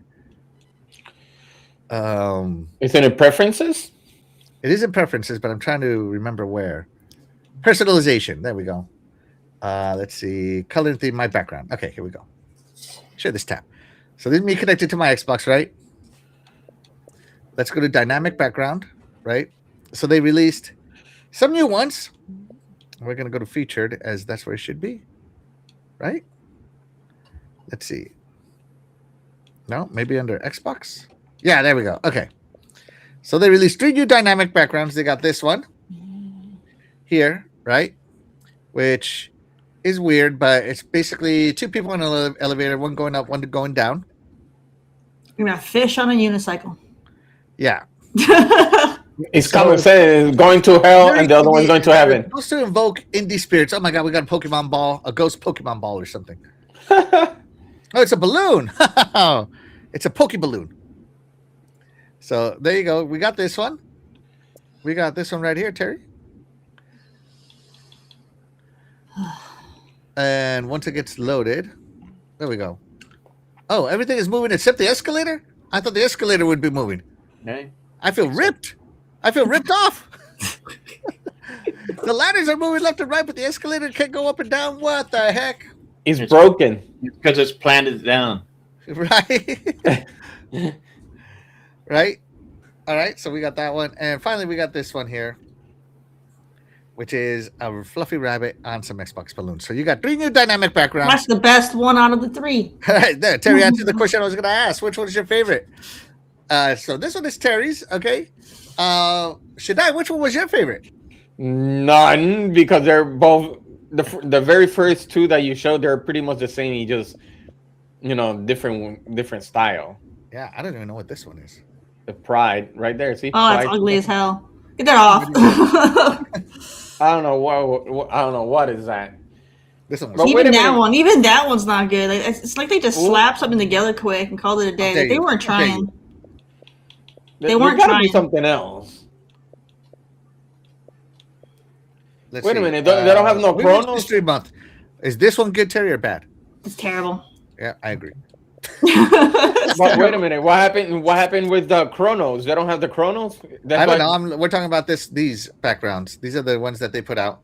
What do you think there, Fastback? Which one is your favorite? The third one. This one? Wait a minute. You said these were new ones. Only 2 of these are for 26. The other one was last year. Exactly. Oh, they say 26. 26 elevators, 26 escalators. Oh, because I think it's because the background's so bright that 6 looked like a 5. I think I'll take that one. Yeah, I'll take that one. Yeah, I think this one is my favorite too. Yeah. Yeah, because the escalator doesn't work, so the elevators are working perfectly. The elevators are working. These escalators are down for maintenance. Oh, my beautiful wife says, really artsy background. Yeah, they are. That's kind of what they wanted to get through on everybody here. Was the artsy background, and I'm gonna. They're like made by Pablo Picasso. No, they're not. Definitely not. That's not the same style. Definitely not. They're all right, weird. let me hide that. Right now, I changed mine to the Fable 76 one right now. But a lot of times I will take a picture in like an in-game picture, and then I'll use that as my background too. So There we go. Got to put everybody back where they belong. Put us in our corner. Put you in your corner, back in your spot here. All right, let me stop streaming my stuff here. Let me exit here. Give me a second.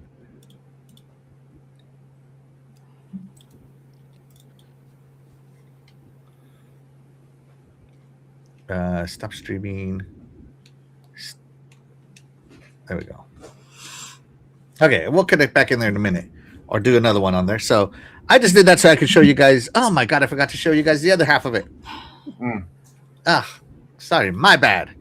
All right, so you got the dynamic backgrounds, and you got the Indie Selects anniversary from January 28th to February 9th. 300 indie games are on sale, Terry. 300. That's amazing. Right? Are on sale. And hold on. She seems very excited. Yeah. Super excited. Spend some money, Terry. I'm so cold. What do you mean? So where cold. you are, it's like 70 degrees compared to me. No, it's not. It's like 20 degrees outside, and I don't heat my house. What? No wonder. No wonder. She's gonna become an icicle. Before the stream started, it was 35 degrees in this room, but I did turn the heat on, so I got it up to 54 right now. So right now, I'm guarantee everybody's room that you're in is warmer than mine right now. Your room sounds amazing. I wish it was. It's 54 in here right now. My toes are numb.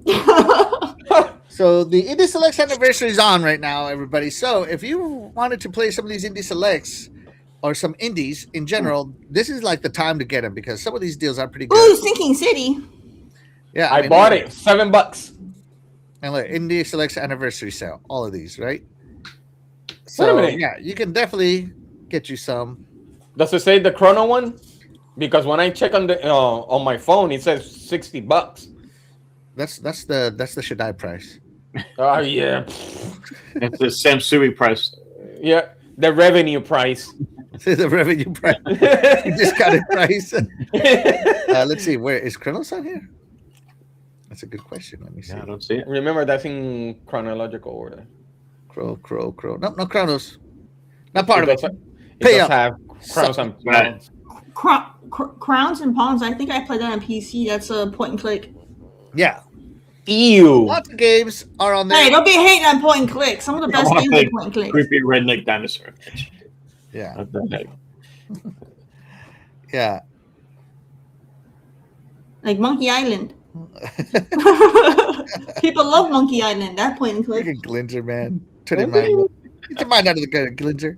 Let's see. Glinger says 20 degrees for heat pass. Yes. Yeah, send it my way. My wife is saying, that's why I keep thinking Miss Kokak is getting fever or sick. Yeah. Yep. I agree.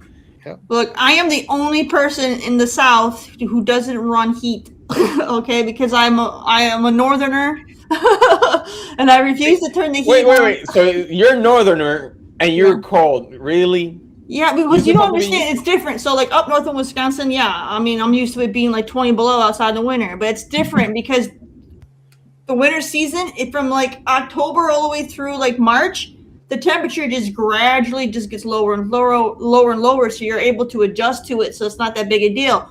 But down here, it goes from 75 one day to 20 the next day. You can't acclimate. Yeah. What do you mean? I can acclimate with that. Right here is 13 degrees. Your body can't acclimate when it keeps jumping like that, and so it just hits you. It hits you hard. I disagree. Yeah, I disagree. Look at her. She's moving back and forth just to warm up. You tell Yeah, that dog. pretty Right. cold. 54 is flip flop and shorts weather. Exactly. Damn right. That's In what I'm wearing. Wisconsin in the wintertime, It yes, might I as well would be agree. 110 degrees. I'm wearing shorts and flip flop right now. Not, I bet you it's not 54 degrees in your room either. 30. Oh no, my room is like 80 right now. It's like See, you almost. guys are talking smart when you got the heat up. I just need my pina colada. That's it, and my hammock. Hey, go tell that dog to lay down on your feet. No My lie. beautiful wife So says, I thought only Texas has jumps and setting downs in temperature. No. So it was 18 degrees last night. It's now 26, and it's going to be, what is it? I think it's supposed to be 61. I think tomorrow.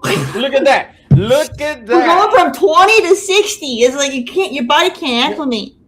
I will not see that until probably June. All right, and let's see. Dan, the man Cunningham says, North Easterner here, and you called it, Terry. It's -10 below here. Yeah, see, that's normal. But you had the gradual decline since October of it getting there. So you have constantly been acclimating to the temperature change. So that means you got a sinking city. That's what it is. I'm pretty sure he's talking about Fahrenheit. Oh, okay, yeah. No, we're talking Fahrenheit. Fahrenheit. Yeah, Fahrenheit. All right, but there you go, guys. The Indie Selects anniversary, the second anniversary, is on with the anniversary titles. So we got the anniversary titles, the dynamic backgrounds, and the sale. So be sure to check it out. I suggest people to play Killing Floor. What was it? Killing Floor 3? That's what it showed, right? Breaking Point? I mean, it could be, yeah. No, that's what you showed earlier. Killing Floor is really good. The one that no, I think it's Did lower you confuse Despelote with Killing Floor? No, you went all the way to the sales. I'm talking about the sales part, not that one. Okay. Up. Right there, see? Killing Floor 3. Where? Right there on the left side. That's Operation Breakout. Okay. I did 100. I did 100% on that one. It's a really good game. Sinking City, I beat it, but the company didn't. Oh my god! Yes, it is buffering. All right, and it says we're back. Yeah. All right, sorry. Keep going on about Despelote. Okay, Despelote Killing Floor 3 and Despelote Sinking City are the best one. Even Despelote Ninja Gaiden. I suggest you to play those 3. All right, there you go. But I do like Sinking City. I really do. And it's coming out this year, part 2. Okay. Well, there you go. All right, so here we go. Moving on. Let's move the show right along. Unless anybody got anything else for this. No, but I'm going to be going through this list to see what I would be interested in. Oh, dude, I've been browsing that store for a while. Yeah. All right. So GDC.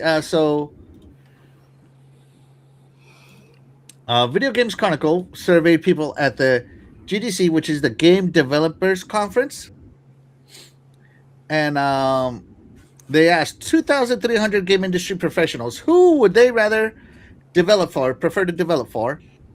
Now they could select as many people as they wanted in their survey, right? But devs are favoring PS5 and Switch 2 over Xbox. Of course they are. That's where they have the higher player count. That makes perfect sense. It has nothing to do with loyalty to a brand. It's where the gamers at. And for consoles, that's where the gamers are. So of course you want to develop for where people are going to play your game. Yeah. So the what they found out was that this survey, though, the results were very in line with popularity. Yep. Right. So, because after this, Android came in at 16%, iOS at 13%, right? And other words. But, the fact that 40% and basically double are going over to PS5 and Switch 2, does that mean we're going to start missing out on some great games? Now, missing out on great games is not new for Xbox gamers because, well, the PlayStation side money hats like crazy. Like crazy. So maybe it's not that they prefer to sir, I'm being what do you call it? What is it? DDoS? Yeah. Attacked. Yeah. Oh, there we go. But only Fastback is on there. Huh? I broke my headset. There we go. Okay. You get too excited over there and be breaking. Look. Jesus, should I? Calm down, man. It's just his head got too big. right? Well. Yeah. Damn it, it broke. Yeah, so here is the actual result here, right? PC's at double the closest console. And then the consoles are double PlayStation and Nintendo Switch are double Xbox. So you're looking at a lot of doubling. And again, developers could select as many places to develop as they wanted. So you can see Steam Deck is at 40%, but the ROG Ally is at 7%, which is to me just like, hey, add some textures. But yeah, cloud gaming is at 5%, so cloud only gaming, right? The Xbox One is at 9%. Browser games are at 10%. Now VR needs to be up higher. It needs to be like 90%. Nobody cares about that. But VR is the best shit ever. Which devs are they talking to as well? Because this also matters. Are you in like a big studio, or are you like a small little indie who's making their first game? They're at GDC, the Game Developers Conference. So obviously, only people who want to go there. And they did 2,300 professionals. So that still doesn't answer the question for these professionals. Are they in a major studio or are they soloing it? Because that matters. It does. It matters. That wasn't on the question. It matters because as somebody like me, when I was making my game, I was doing the research and stuff for making stuff for consoles. And for me personally, I'm going to make for PC first because it's just easiest. And then for console, Switch is easiest. So I would pick Switch as an indie developer. So, but as a big studio game, developer, you're going to pick PS5 first because that's where the majority of the console player base is. So Terry, but you're going to lose at least 30% of your profits doing that. And a small indie studio isn't going to be able to afford to lose 30% of their profits to give it to Xbox and to PlayStation. Because some of them, their games are only $10 or less. So they're not going to make any money off of it, putting it on those systems. So it is a major factor. Nah. I'm kidding, Terry. If Terry makes a Switch, it will make 40% and 40% then. Well, like, I think like 90% of every indie game ever made flops. There's more flops in indie because it's hard to be discovered as an indie studio. A lot of them don't get advertising because they can't afford it. Right. And that's one of the benefits for like on Xbox is they do have the showcases and they do have things that get to go on Game Pass, which gives them that advertising they need. But the majority of indie devs can't afford to do that. So they don't get advertised. So there's thousands and thousands of games right now on Xbox that you never even heard of and you're not searching for because you don't know they're there because they're not advertised. Yeah, and so discoverability was a factor. 43% did vote based on discoverability. So I'm going to guess PC because, Steam on there. But, if you get a deal with Xbox to be one of their featured indies on their indie spotlights, or Nintendo has the Nintendo Indie Showcases. I think the only one that doesn't have indie showcases is PlayStation, right? Yes. Yeah. So to me, if I was an indie studio, it would be PC, Switch, or Xbox. Exactly. And not PS5. Not because I don't want to make for PS5, but because discoverability. They want to be on PS5, but they're not. It's not easy to make a game for that as a small little indie dev, and it's going to cost you too much. You're going to lose too much if you have a $20 game and 30% immediately goes to PlayStation. You're not making much money. I see. Yeah, I don't know. Let's check in with the chat real quick. Back from the dead says, Terry, turn up the heat so the stream doesn't freeze again. Agreed. Let's see. The chart was missing. I already addressed that. If you develop for PC, just put it on Play Anywhere. Best option. Absolutely. Crazy Christian's over here talking blasphemous stuff. VR dead. What? No way. AR is the best. No way. Let's see. Glinzer says, when today's 1800 PC is 1800 plus this year, consoles should get a sales bump. No, because the consoles will also go up. Like it's all over the place. I'm actually thinking about buying another PC before prices get even worse. But yeah, I see how it is. But yeah, no. Again, GDC, the Game Developer Conference survey, and I think it's cool that they did this survey because it lets you know how the developers think. So to those 20% of developers who picked Xbox, you guys are the real MVP. That's right. So yeah, we'll see. I mean, as far as okay, 2000 or so majority picked the PC, which is expected, right? PS5, but when as a gamer, we just showed the indie spotlight, though, right? Mm-hmm. There's a lot of games there, and can't play all those games, just even the big games. So, are we gonna make a big deal and cry that not every developer majority wants Xbox as their preferred to develop for?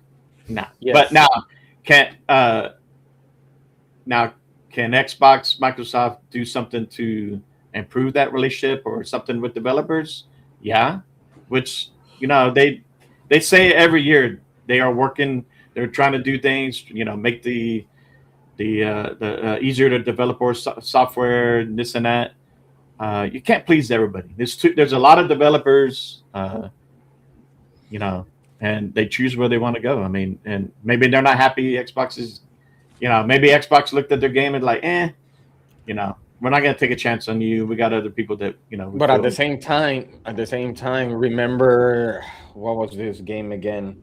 This developer called out Xbox because supposedly they requested something and they took so long to process their request. Mhm. What is it called? Enotria? If I'm with the game Enotria, yeah, the Souls like. Right. And so that's another situation that they have with Xbox, that they file whatever they have to file for it to be available, but they're taking so long to process that. Right. That's something that they Well, do. there's got to be some checks and balances. You can't just let every game in like Steam.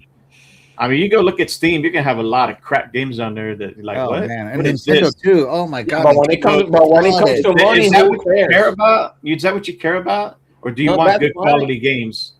That you're look at Game Pass. Look at the indie games that come. I never have a limit of games to choose from on Xbox. So are we going to cry because we want a million games on Xbox instead of good quality? Maybe 500,000. Well, But we keep saying there's two sides to that coin, right? Like some indie games can disappear and be blips, but some of them can blow up. And when Xbox misses a game that blows up, it hurts, right? But this year we had the game of the year on Game Pass, right? An indie game, Yeah. and that felt You're talking awesome, about right? Baldur's Gate? You're talking about Baldur's Gate? But no, Yeah. we're talking about Expedition. Expedition. Yeah. Expedition 33, right? That indie game came to Game Pass, and we felt awesome, right? But if let's just pretend Expedition 33 didn't come to Game Pass, and we missed out on a Game of the Year experience on our console from an indie studio, that would feel bad.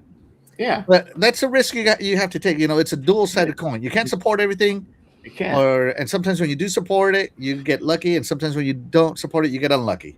Yeah, but I thought Microsoft is all about money. So Yeah, their money. yeah, but they are paying they're them. They're paying them so it could be, put it into the service. So they are getting Microsoft money. is also working with other devs. Like, don't get me wrong. Like, you have EA Play, which includes EA, the EA Indie brand too, and Ubisoft Ubisoft Plus Classics or something like that. That also includes some indie studios. Mhm. Like on Ubisoft Plus Classics, I'm playing the Prince of Persia, and I'm freaking loving that game. I suck at it, but I'm loving it. Yeah. I mean, there's always room for improvement for Xbox. Absolutely. But Absolutely. You should always at be the aiming same for time, improvement. Xbox is also #1 publisher, right? Yep. Last couple of years. So They release they are most publishing games. more games, more releases. So what are their focus going to be on? They're going to focus on their big hitters, their higher end, and they to me they brought some great indies over to Xbox Game Pass. It is what it is. So we'll see how they, they're there. They're here at GDC. I'm sure they have people that are talking to a lot of these developers and trying to work things out with them. So, you look at PlayStation, they have less big first party AAA and stuff like that. So their focus is more on third party and indies because they need a lot of those games on their platforms. And then of course PC is PC. Switch too. I mean, the Switch is an indie Popular- machine. And yeah, I and like like this Terry- Switch being in my indie machine because it's portable. Yeah, it is. And like Terry said, right now PS5 and Switch 2 are more popular as far as consoles Mhm. than Xbox, and that just makes sense for a lot of developers. And if it's easier for them to communicate with those two, then okay, yeah, go where it works best for you. Yeah. And this is the double-sided coin that I'm talking about. Dan the Man Cunningham, thank you so much. You are the real MVP. He says, I get that Xbox won't get all the games, but it's hard to take sometimes. Like missing games like Dispatch. Yeah, Dispatch is a game that I wish was on Xbox because that's my preferred platform. But of course I'm getting it on PC. And funny story though is it runs on my ROG. Yeah. Barely, but it runs. Yeah. Happy Cloud Gamer says there's some amazing games, PC games on Steam that will never come to console. Absolutely. That's why this chart here. Let me pull it up right here. Show it again. 80% of devs are making for PC exclusive. 40% of them are exclusively PC. And let's just pretend that's what it is, right? Mhm. And yeah, so some of those games will never see the light of day on console, and that sucks.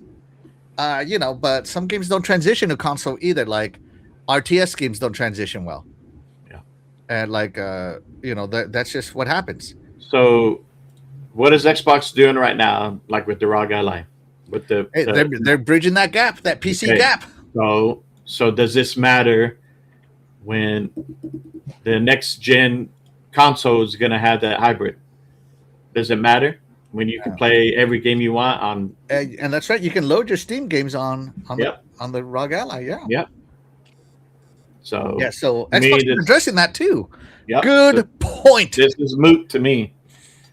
Good point there, Fastback. I love it. Yeah. The new hybrid console I think is going to flip this around, and we'll see what happens. Yeah. We It'll will open up see the what doors. happens. Yeah. But there you go. Just putting it up because a lot of people are, again, just running with their Xbox is dead franchise thing. But hey, if Xbox is dead, Android is deader. Your iPhone is more dead. Just throwing out. Hey, your PlayStation Plus Extra Premium is super dead. Super. Look at this. Look at where it is, all the way down here at 6%. So yeah, this is what I'm getting at. People like Linux more than PlayStation Plus. Oh, that's right. I'd rather make it on Linux than your dumb PlayStation Plus. That's an insult right there that they would rather develop for Linux than PlayStation Plus. And it's higher than Xbox Cloud Gaming too. Ooh. That's just an insult. Yeah, but Linux is tied to Steam, ain't it? Linux is tied to Steam Deck, but yeah, Linux. I don't know. I wouldn't develop for Linux mainly because it's only got like 5% of the global market. And if I'm concerned about audience, I'm not developing for Linux or Mac. Just throwing it out there. I got to go where the gamers are, and they're not on Linux. Just say it. So the and by the way, the reason I say this, I'm making fun of the PlayStation Plus only 6%, is because millions of all the doom and gloomers of Xbox doom and gloomers are going to look at this and be like, oh, they're at 20%. Well, you know what? I can flip that around too. Put it to anything, right? Take statistics for what they are, statistics, right? But they evoke reactions. You use them to make decisions. And I think that this will make Xbox make decisions too. So we'll see. Yeah. We'll see what we are. It's funny to me, the people that take statistics as the decision instead of as the tool to make a decision. This would look very different too if they were only allowed to pick one platform. Because on this, they were allowed to pick multiple. So if they were only allowed to pick one platform, I guarantee you PC would be 100%. Yeah. So we'll see what happens. All right, here we go. Let's move it along here. Another clickbait Xbox tax article. Xbox tax, yeah. Well, remember, it's January. It's tax season. Happy Cloud Gamer, this one's for you. So, Xbox Cloud Gaming UI got revamped. It's sleek. It's fast. And it's everywhere, Terry. It's everywhere. Oh, hold on. Before we get to that, back to the previous topic. We had a poll on the previous topic, Terry. What do we got? Would you develop for Xbox first? 78% of people said yes. Xbox platform is the best. 22% said no. Xbox is dead. But then again, this has come from people who aren't developers, so they're gonna have bias. Yeah. Hold on a second. Achoo! That is not what I sound like. All right, so cloud gaming got a new UI, and it's all over the place. But first, let me post this question to the chat. Right? Let's see.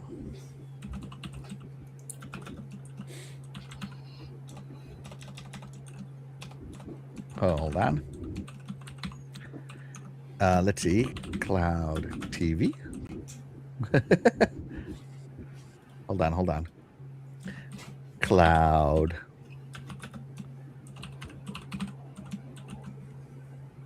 Or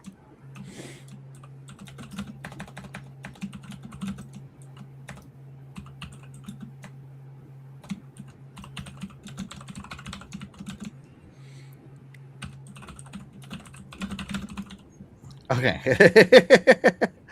All right, so where do you play the most? All right, so Cloud got a UI, right? So of course I could ask the chat, where do you play Cloud? So you got your big screen, your tablet, your laptop, right? Your phone, right? So let's take a look at this new Cloud Gaming UI. So let me go over here. Switch this back to Cloud Gaming. And give me a second here, chat, while I get everything set up. Make sure everything starts working. All right, there you go. So sharing my tab. All right, so this is me. Right, this is my Cloud Gaming. So this is the current Cloud Gaming UI, right? You got your Xbox button over here, pops it up, kind of like an Xbox achievement, a little Xbox window. You got your stuff, right? And yeah, there you go. You got everything here.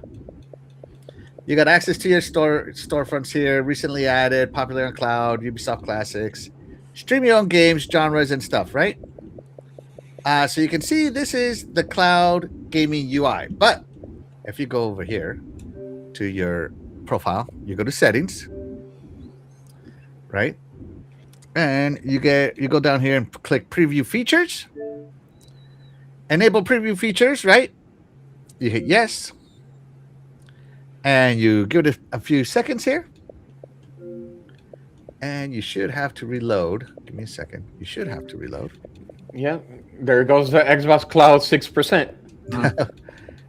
It should let you reload here. It's not reacting how it's supposed to. No. By the way, RoboQuest is fun. And here's Luminous Remastered. Played that one. Yeah. So you can see what I play here. By the way, Shaddai, I have not started this game's last section because I know it's going to start with like a 2-hour cutscene. And I'm my God. It sounds like somebody with Kingdom Hearts. Dang right. Yeah. All right, let me minimize this. Hold on. Let me hit refresh so it can hit everything here. Controller on. Preview. Where's the preview features? Why aren't they previewing? Preview features on. I meant to do this super smooth. It worked last time. It won't even let me turn on preview features. They must have turned them off. There you go, 6%. Yeah, holy cow. All right, well. That went that demo. But anyways, if you hit preview features, right? Let me go back to where I was. All right, so if you hit preview features, it would have changed the UI to look more like this. Your Xbox button up here, you had a home and a library button now is what would have been you, right? A library button and a search, right? To make it feel more like a console, right? Yep. And so the new Xbox gaming web experience, non-public preview, right? So you had to go to settings like I did, go to gaming preview features. It may take up to 10 minutes, right? Now you gotta wait your 10 minutes. And then you got to click on try new experience. Oh, that's what I didn't click. We might get doxxed by then. Let me see if I got to click that. Try new experience. Let's see. Settings. Preview features. Yes. Okay. Hold on. I'm doing this as I'm reading the article. Man, he didn't do the directions first. No. Yeah. Following the prompts and link to once you've enabled preview toggle. Okay. So we'll wait. Okay. Your revenue got But even more. the profile button, right, is there, which gives you more to give feedback. But the web guide is over here. And when you hit the web guide, it looks more like your console, right? And all that's good stuff. But I had a video of this up. Where did it go? Give me 1 second here. Let me pull up my video again.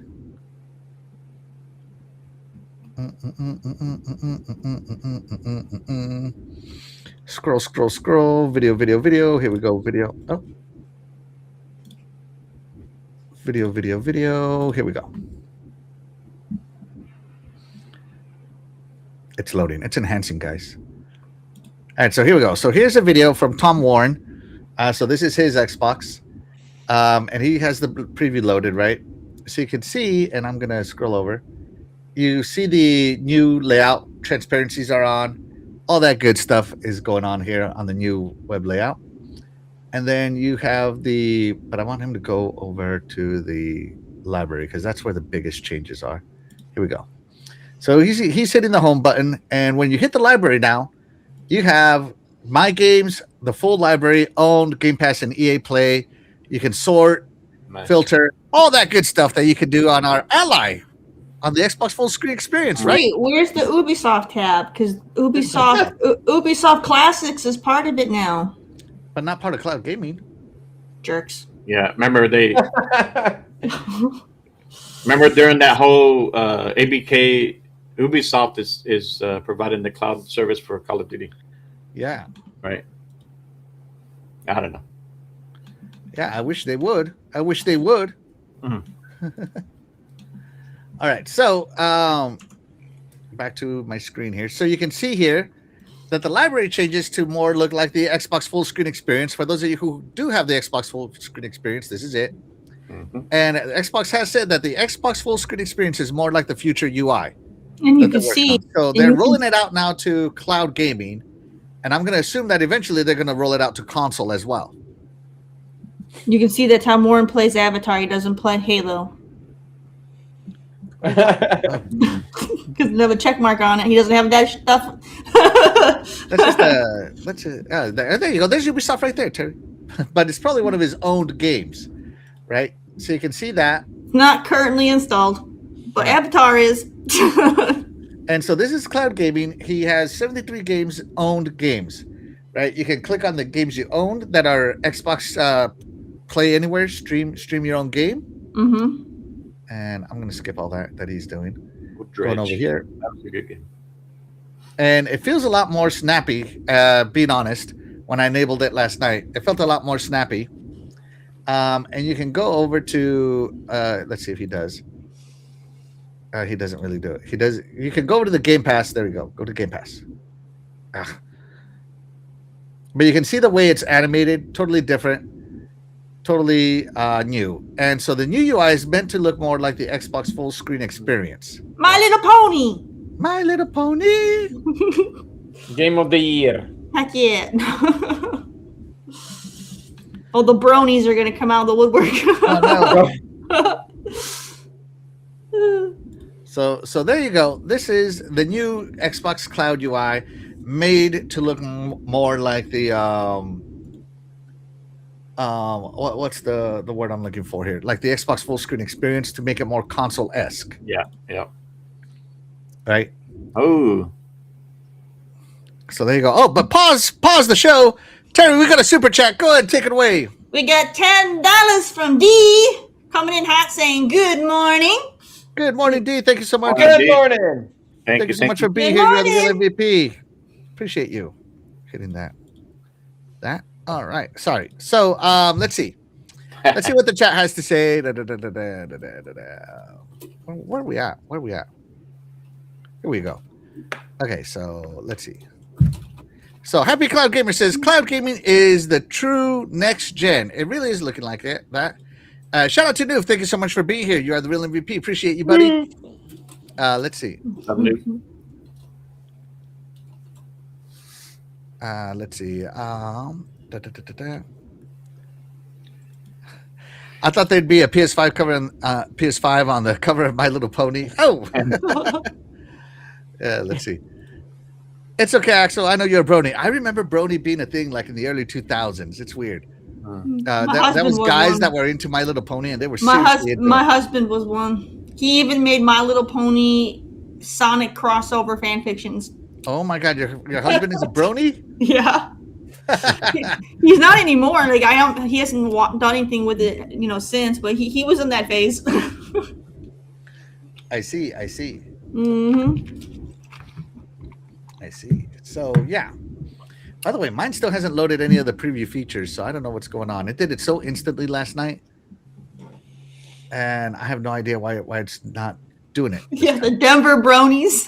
Oh my God, who said that? Who's getting bad right now? I love it. We're in that timeout. It all makes sense. Yeah. Oh my gosh. Haters, some haters. So yeah, the Xbox Cloud Gaming UI is new, but as with everything brand new, there were some leaks here. So hold on. But before we get into the leaks, Terry, we had a poll about cloud gaming. We had a poll. What do you play most? 50% of you say cloud gaming, native only for me. 36% of you said that you do cloud via console PC. 14% of you do cloud via phone and tablet. And 0% do it on your TV. There you go. So that's cool. Though. At least we got some cloud gamers in the chat. Shout out to you guys. If I was more into cloud gaming, it would be TV because I do it on my Fire Stick. Yeah, that counts as TV. Yeah. That reminds me, I need to go back and tell my friend at work, hey,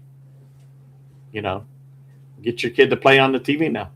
Where do you do most of your cloud gaming? So Terry does it mostly on her TV. What about you, Shaddai? Where do you do most of your cloud gaming? I did. Last time I did it one time on the phone and one time on the Series X. What about you, Fastback?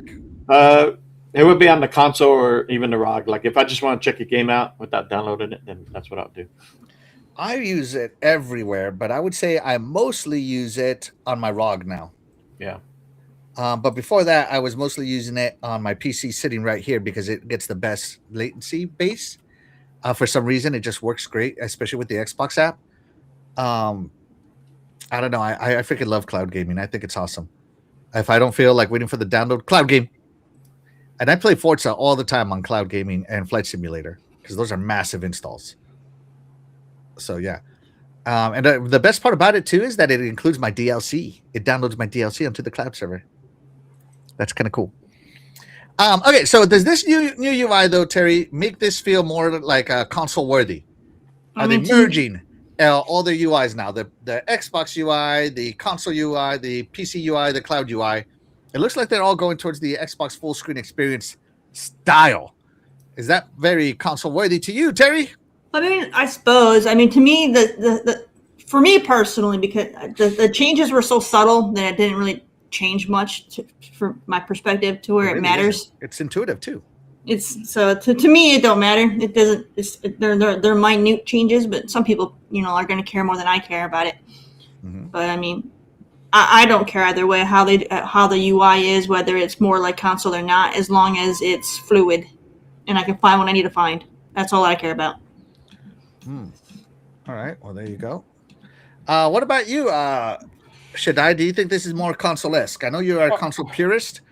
Does this feel more? Will this UI make it feel more console-like? Well, I did try it on my new laptop, just to check. Samsung Mini. Exactly. As long it is very organized, less advertisement compared to the console version, then it should be fine. Easy to navigate. Right. That's what it matters for most of the people. That it does. You just got to be able to find what you're looking for. Yes. What about you there, Fastback? Is this more? So you use the Xbox full screen experience. You understand this UI. Mm-hmm. Is this more or better than the current cloud UI? No, this would be better. And then I like that they're going to go the same across the board. Eventually consoles will get this.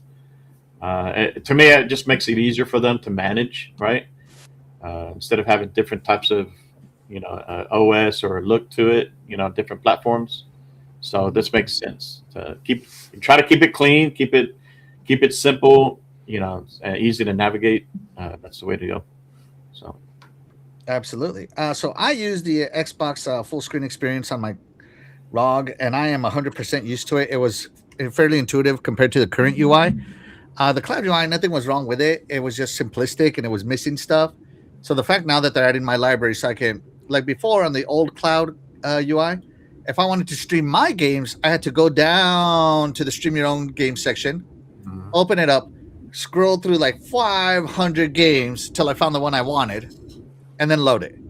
So now that they have my library in there, like the Xbox full screen experience does, and I can sort through what I have, I think that's really, really beneficial for me. So it makes it better. Get into that game quicker. So in my opinion, it's way better, way better. So yeah. And I think cloud gaming is coming along quite fair, but I don't think I'll replace native gaming at all anytime soon.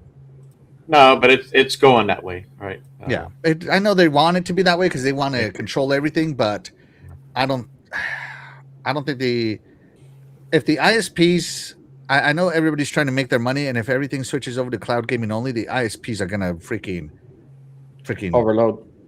There's gonna be less gamers than ever with those prices. Just saying. All right, let me see. Crazy Greek Dude says, I'm not a fan of the Xbox full screen experience on desktop. I haven't loaded it on my computer, but if I could, I would. Yet. Let's see. Chair Walker, force the signal.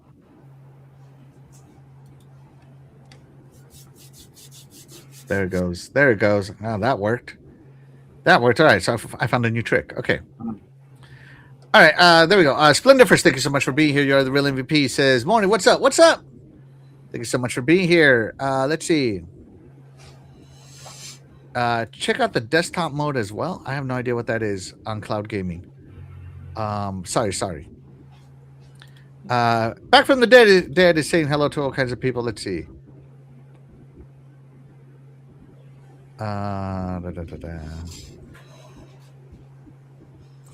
Shell Walker said he didn't realize he owns 142 cloud-enabled games, right? I own so many. I own like 30. Not as many as you, but like 30. Yeah. So, yeah.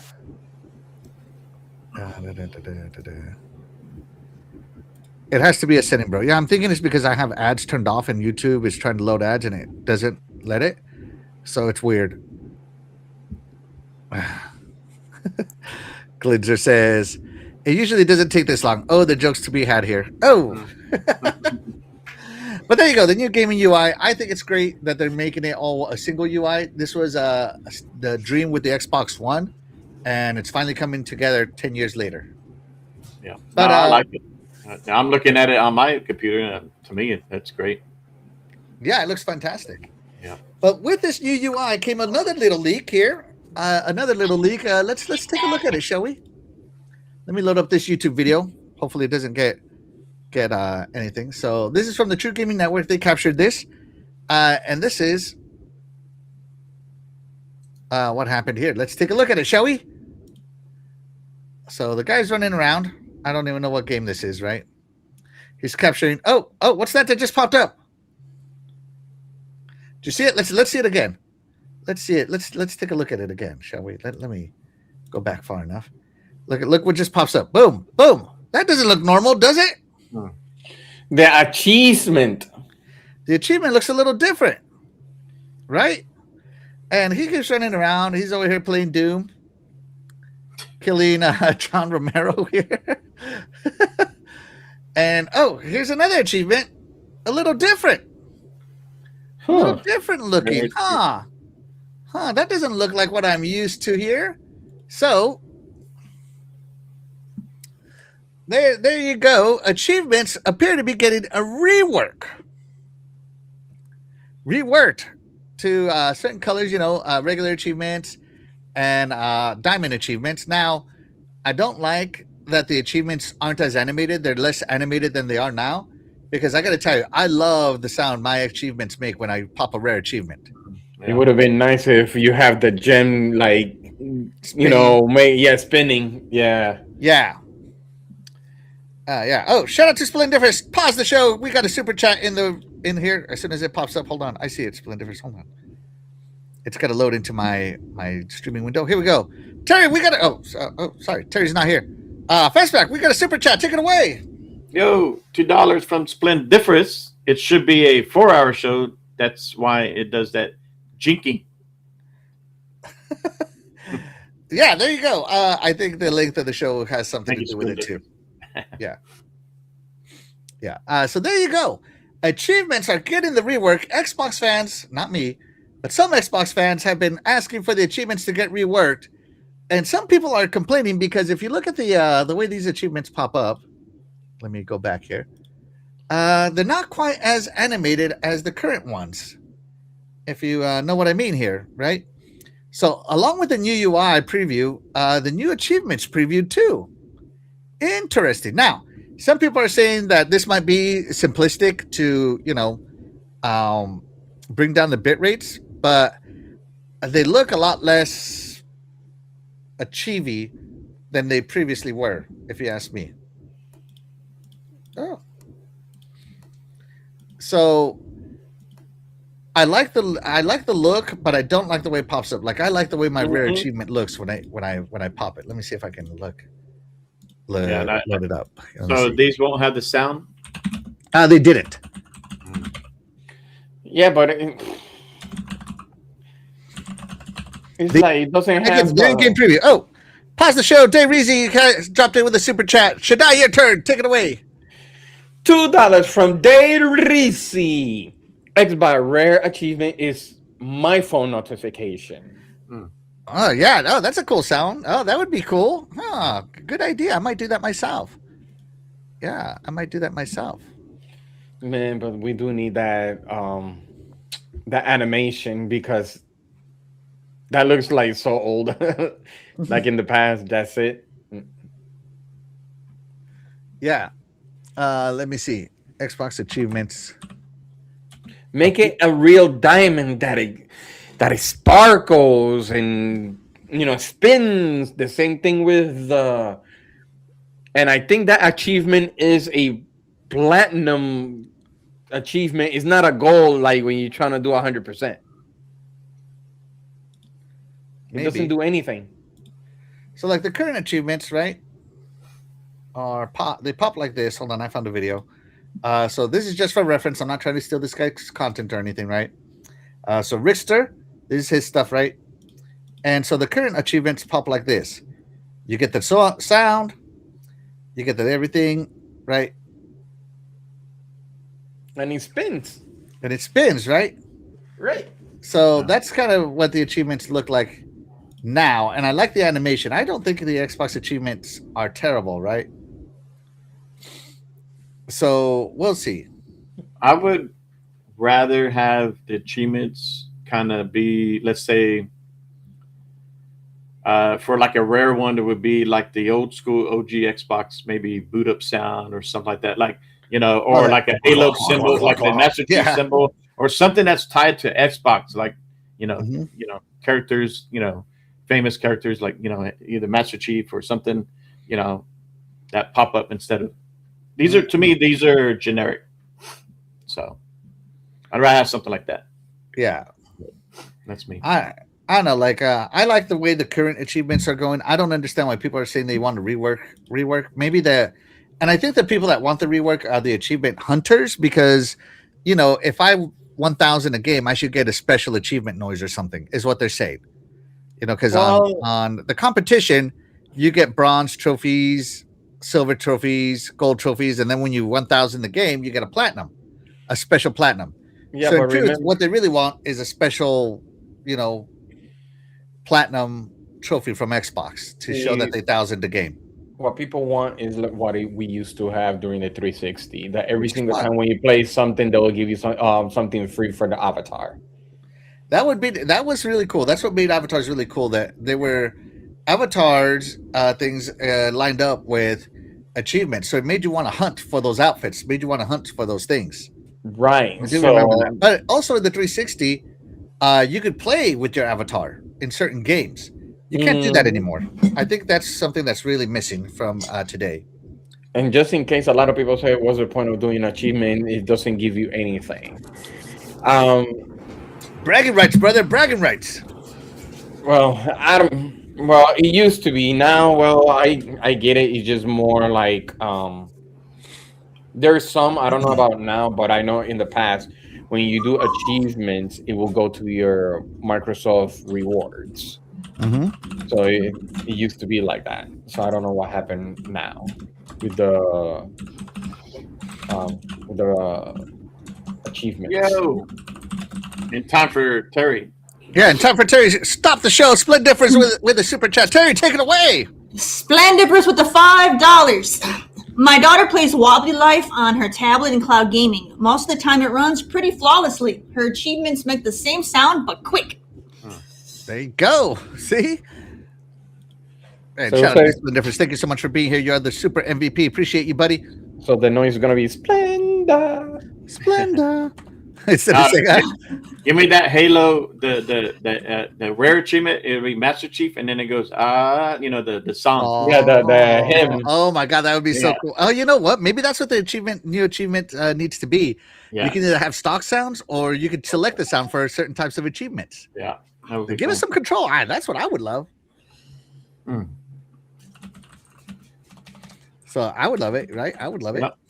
I mean, I normally myself I don't care for achievements, but when they do happen, like I see it pop up, I'm like, oh, cool, So it'd be even more cooler if it was Halo Master Chief with the song. I would like that. If I could pick my own sounds, that would have been super. And then maybe like a regular achievement, it could be a Forza Horizon, just like the car. You hear the car taking off or something. Yeah. I don't know.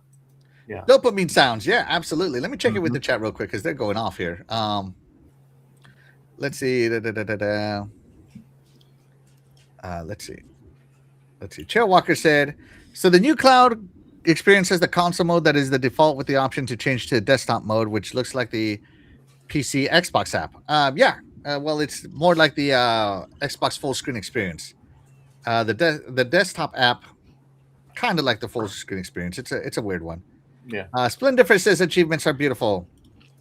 There's the crazy about gaming suggestion. Yeah. Let's see. And we are caught up. Terry, the achievements. What do you think? Do you like these? Do you hate these? I'm indifferent. My only qualm I have when it comes to achievements is your rare achievements should be more valuable than your common ones. So you know what I mean? Like you shouldn't be getting 15 gamer score for a rare. That's BS. That's BS. But the thing is, the rare achievements are based on what gamers have unlocked, not based on the game, how far you go along in the game. It has nothing to do with how far you go along. It depends on the game, but there's certain ones that they know are going to be rare because of how difficult they are to get, like your Seriously's and Gears of War, stuff like that. They know which one. Like freaking like Seriously 2.0, Seriously 3.0, that one. Yeah, they know which ones are going to be really difficult to get. Compared to like you get this achievement because you started the game and like they know. They know. Yeah, no, like seriously. Especially when it's like you got to beat the game hard. on you got to beat the game on the hardest difficulty, or you have to, or you have to collect all the collectibles. Those are going to be rare achievements because a lot of people aren't going to mess with it. Yeah.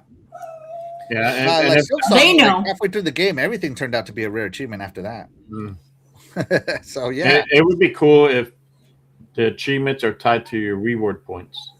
Like I guess in a way it is because like when you play a game, but maybe if you get so much achievements in a certain amount of time or so many rare achievements, and it could turn to the reward points. But that's what I said because we used to be part of the Microsoft rewards. Oh, it did? Oh, okay, sorry, I missed it.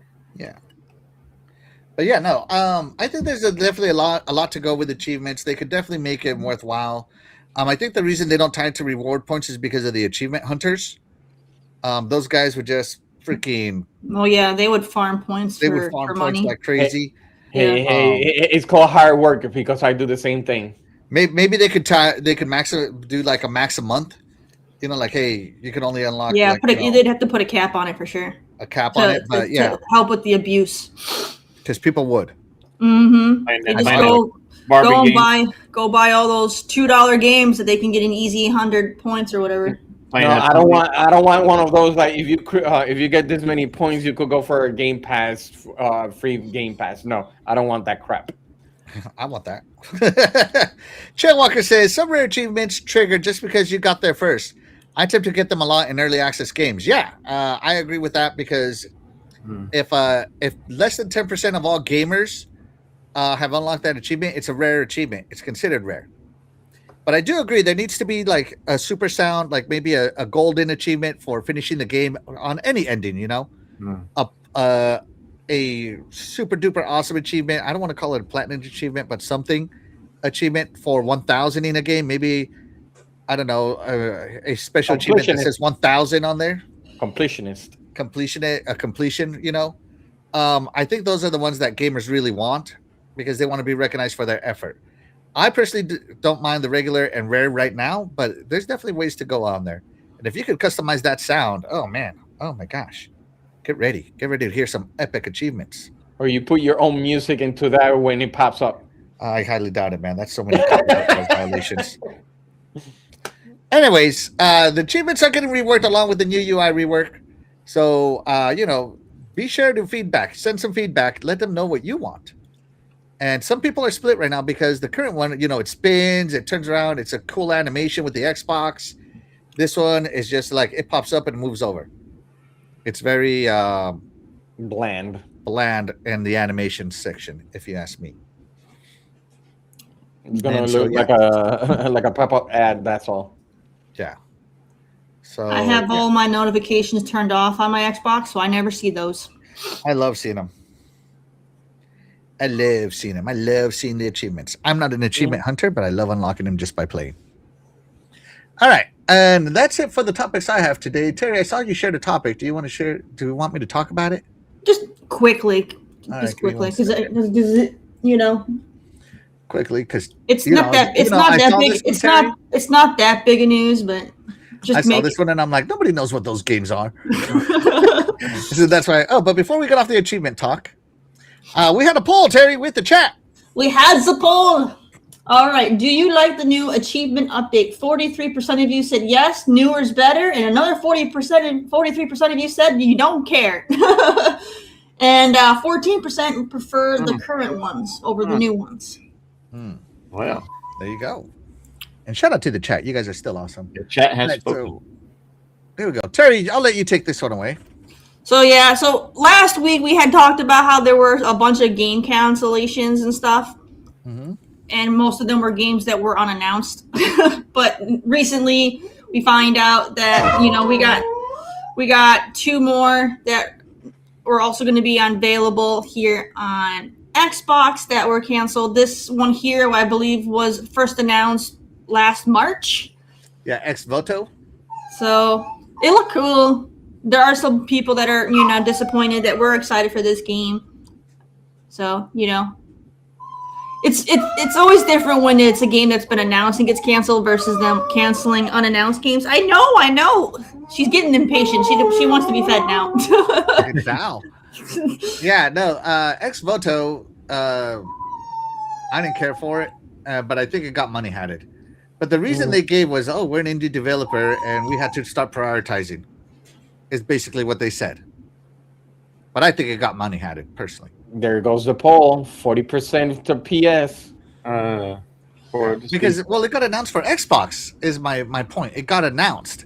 And now it's being pulled back because, hey, whatever reason. There it goes. That's part of the 40% or whatever the case may be from earlier. The first and not the last. But if it got announced for Xbox first, and now all of a sudden we're going here, it got money hatted. It got money hatted for sure. I bet you this is going to be on PlayStation Plus. Just saying.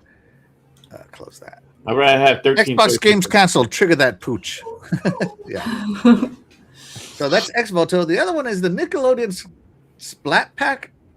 I don't know why this one got canceled because there's money behind this one. Oh. Oh, See? Oh, Got canceled It must have been for is it YouTube. Also rated M for mature. What is this? Hold on. because this is an Xbox and Rated Morning 10. Nope, can't even show it. There we go.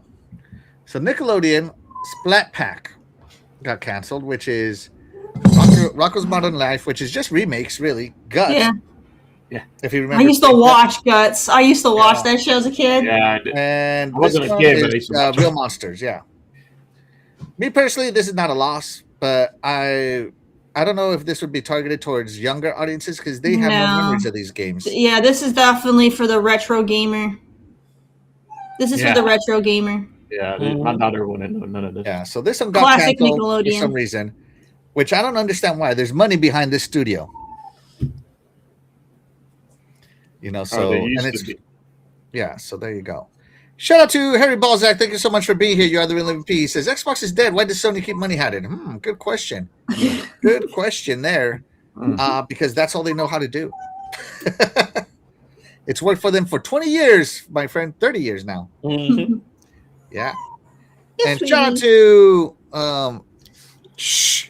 323. Thank you so much for being here. You are the real MVP. So this one is targeted towards us, older gamers, but between you and me, I'm not spending a penny on these. These are all remakes of games I already played. Back on the Genesis Super Nintendo era. So yeah. Not worried about this one at all. So there you go. If you cared about canceled games, Terry's got you. All right. I think we're good now. I gotta go feed her before she gets even more obnoxious. Yeah, she's No more. like, "Feed me now." So there you go, guys. Games canceled. That was Terry's topic. Anybody got any other topics they want to talk about? That should be Read the dog. all. Read the dog topic. We got- All right. It's With that being said, lunchtime. guys, that's going to do it for us today. But of course, we wouldn't be able to do this show without you guys, the chat. And that's why you guys, the chat, will always be the MVPs to all of the shows here on the Iconic Video Games channel. With that being said, we are going to go ahead and get out of here. I'm Maxwell1324. I'm Cool Cat Terry. I'm Eternal Shaddai. And I'm Fastback 6768. And we'll catch you guys next week. Bye, everybody. Bye. Have a good one.